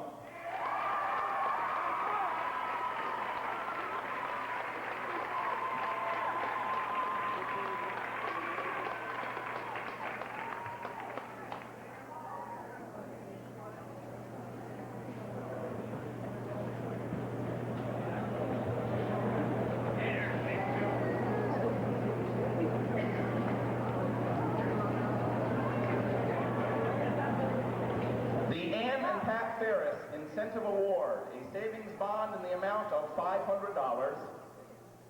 The Trooper Joseph Aversa Memorial Scholarship Award in the amount of $1,000. And the Edward A. Cullinan Memorial Police Science Scholarship Award, also in the amount of $1,000, goes to Anthony Vicaretti.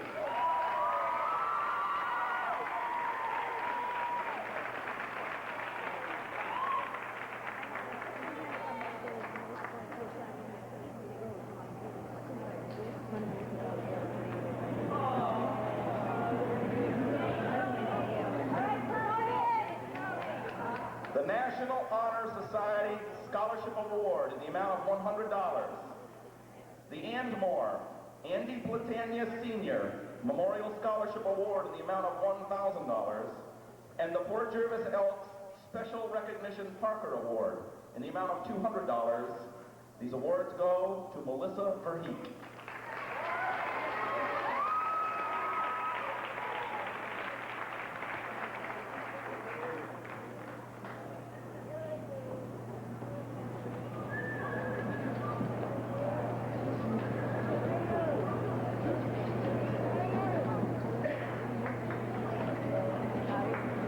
Terry Rowan Memorial Award in the amount of $250 goes to Amy Tarbell.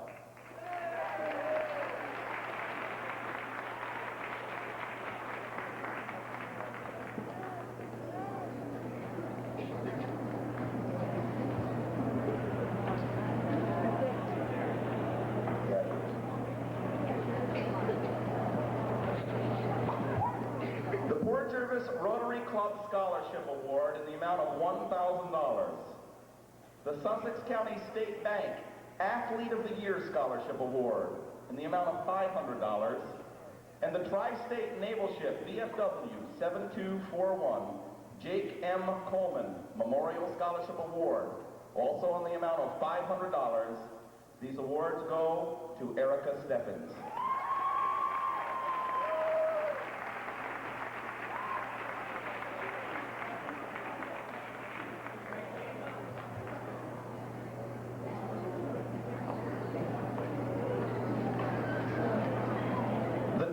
Daniel P. Schultz Health Profession Scholarship Award in the amount of $500. The AARP Port Jervis Chapter number 2380 Award in the amount of $200. The Sister Mary Jean Ferrier Scholarship Award in the amount of $500. And the Port Jervis High School PTA Scholarship Award in the amount of $300 go to Eric Dombrowski.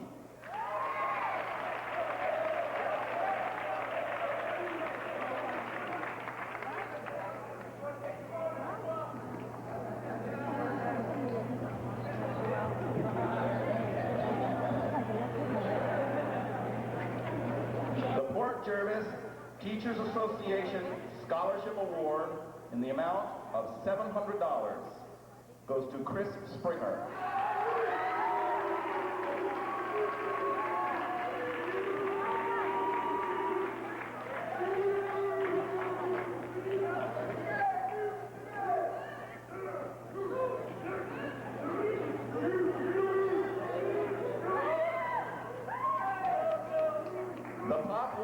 Scholarship Award in the amount of $300. The Port Jervis High School Student Council Thomas Schaefer Scholarship Award in the amount of $250. And the Port Jervis Little League Scholarship Award in the amount of $300 go to Michael Spears.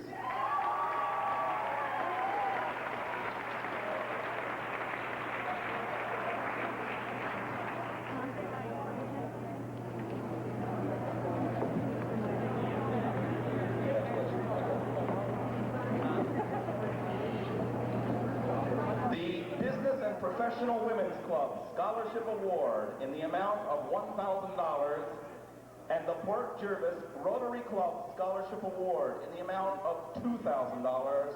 These awards go to James Sisman.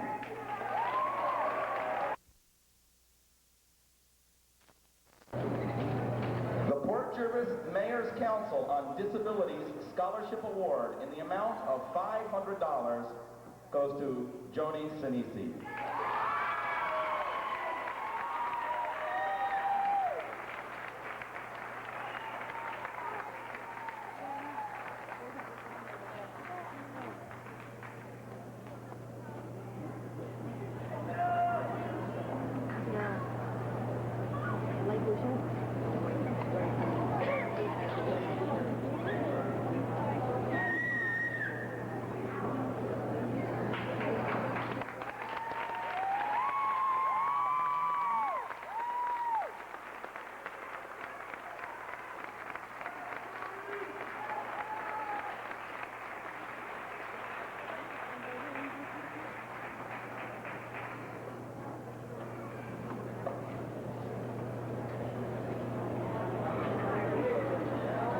Theo Cohen Memorial Scholarship Award in the amount of $500.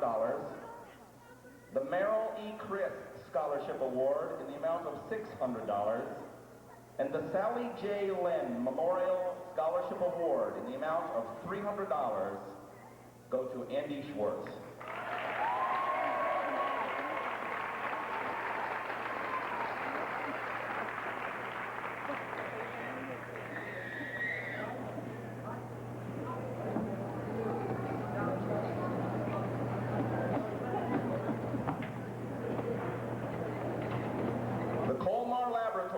Challenging World of Business Scholarship Award in the amount of $100 goes to Jason Schaefer.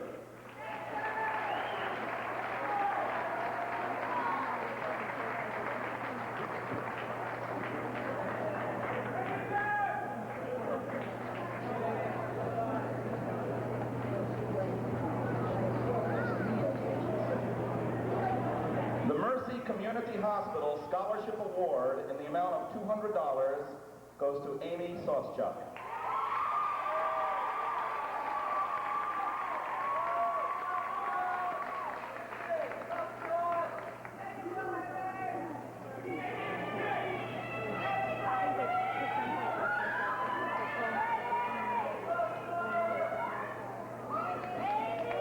The Abraham Siegel Scholarship for Computer Science Award in the amount of $200 goes to Sean Ramsey.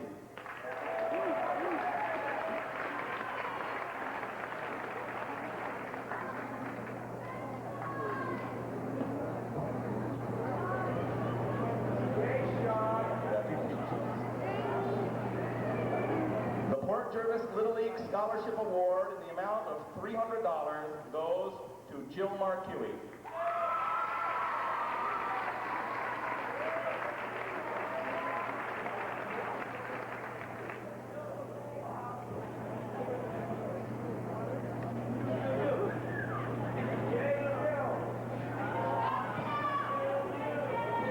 The Earl John Garrity II Memorial Scholarship Award in the amount of $250 goes to Heather Pepper.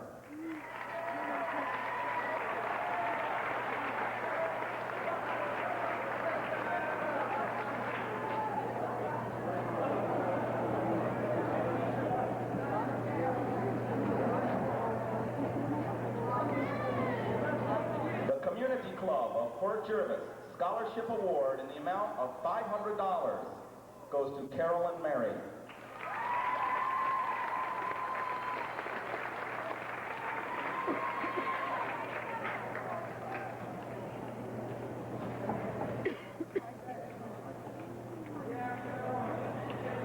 The Port Jervis Teachers Association Scholarship Award in the amount of $700.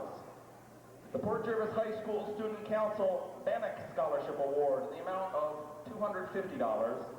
The National Honor Society Scholarship Award in the amount of $100. And the Betty Jane Polanis College Incentive Award in the amount of $500. These awards go to Sharon McCafferty.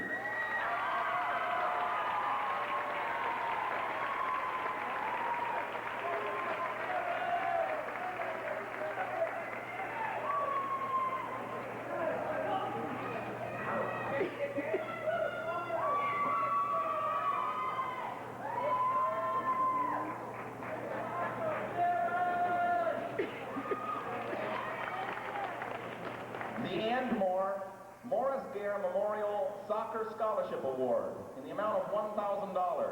The Tri-State Area Youth Soccer Club Award in the amount of $250. The Neversink Valley Grange number 1530 Award in the amount of $200. And the Port Jervis Lions Club James T. Murphy Memorial Science Award in the amount of $500. These awards go to Melissa Malick.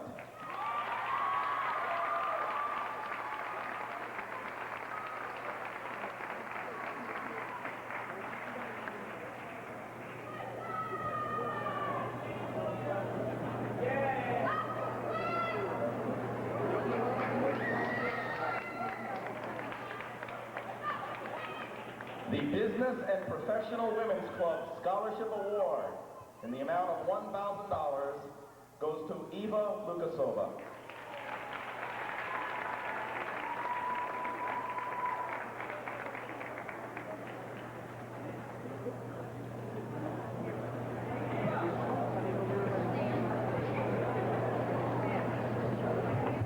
The Varsity Club, Kathy Leisure, Jane Polanis, Memorial Scholarship Award in the amount of $300 goes to Amy Lapriori.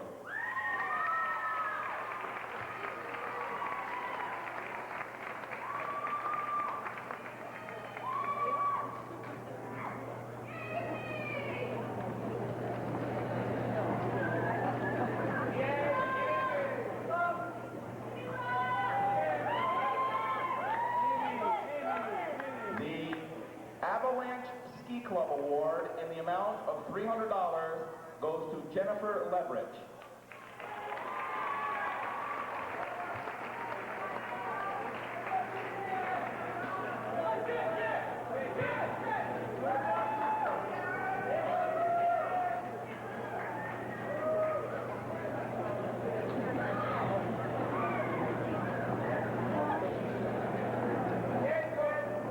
The Tri-State Gazette Award in the amount of $100 goes to Martha Len.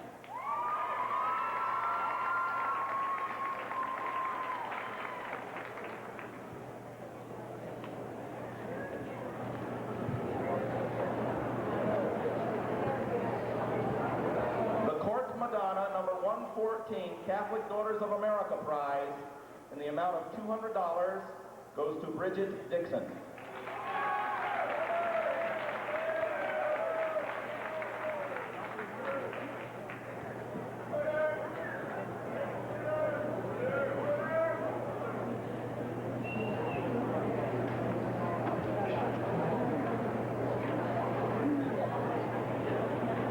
Thomas Case Memorial Award in the amount of $200. The Andrew F. Semerano Memorial Award in the amount of $100. And the Port Jervis School Transportation Department Award in the amount of $200. These awards go to Elizabeth Coxon.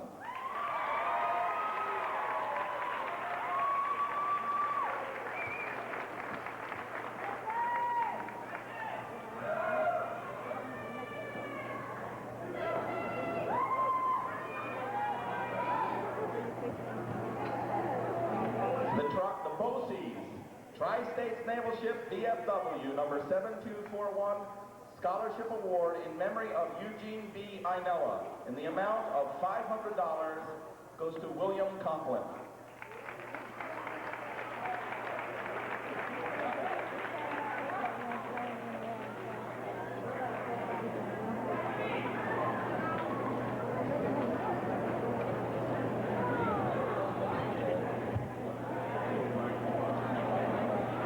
The Port Jervis Teachers Association Scholarship Award in the amount of $700 goes to Karen Len.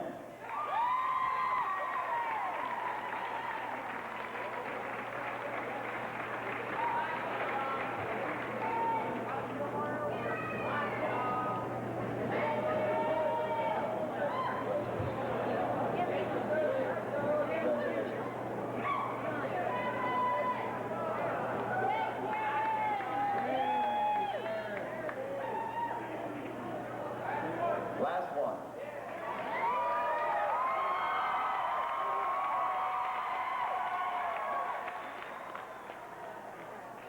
The Mamakating Lions Club Scholarship Award in the amount of $250. The Port Jervis High School Parent-Teacher Association Scholarship Award in the amount of $300. The Orange County Community College Alumni Association Luella Delavan Scholarship Award in the amount of $200. And the William J. Schoonmaker Scholarship Award, this again is $400 for 4 years. Ladies and gentlemen, this award goes to the gentleman who was not able to be with us tonight. It is to Eddie Page. And I would like to congratulate him.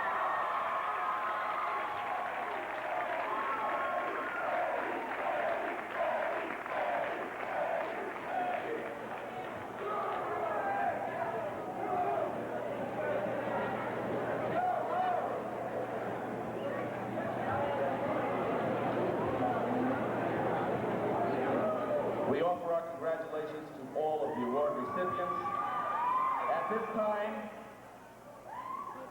on behalf of the Port Jervis High School class, the senior class officers, President Marco Matute, Vice President Richard Henn, Secretary Martha Len, Treasurer Daniel Cole, Parliamentarian Manoj Zachariah, and Social Chairperson Elizabeth Coxon will come forward to present their gift to the Port Jervis High School on behalf of the class of 1994.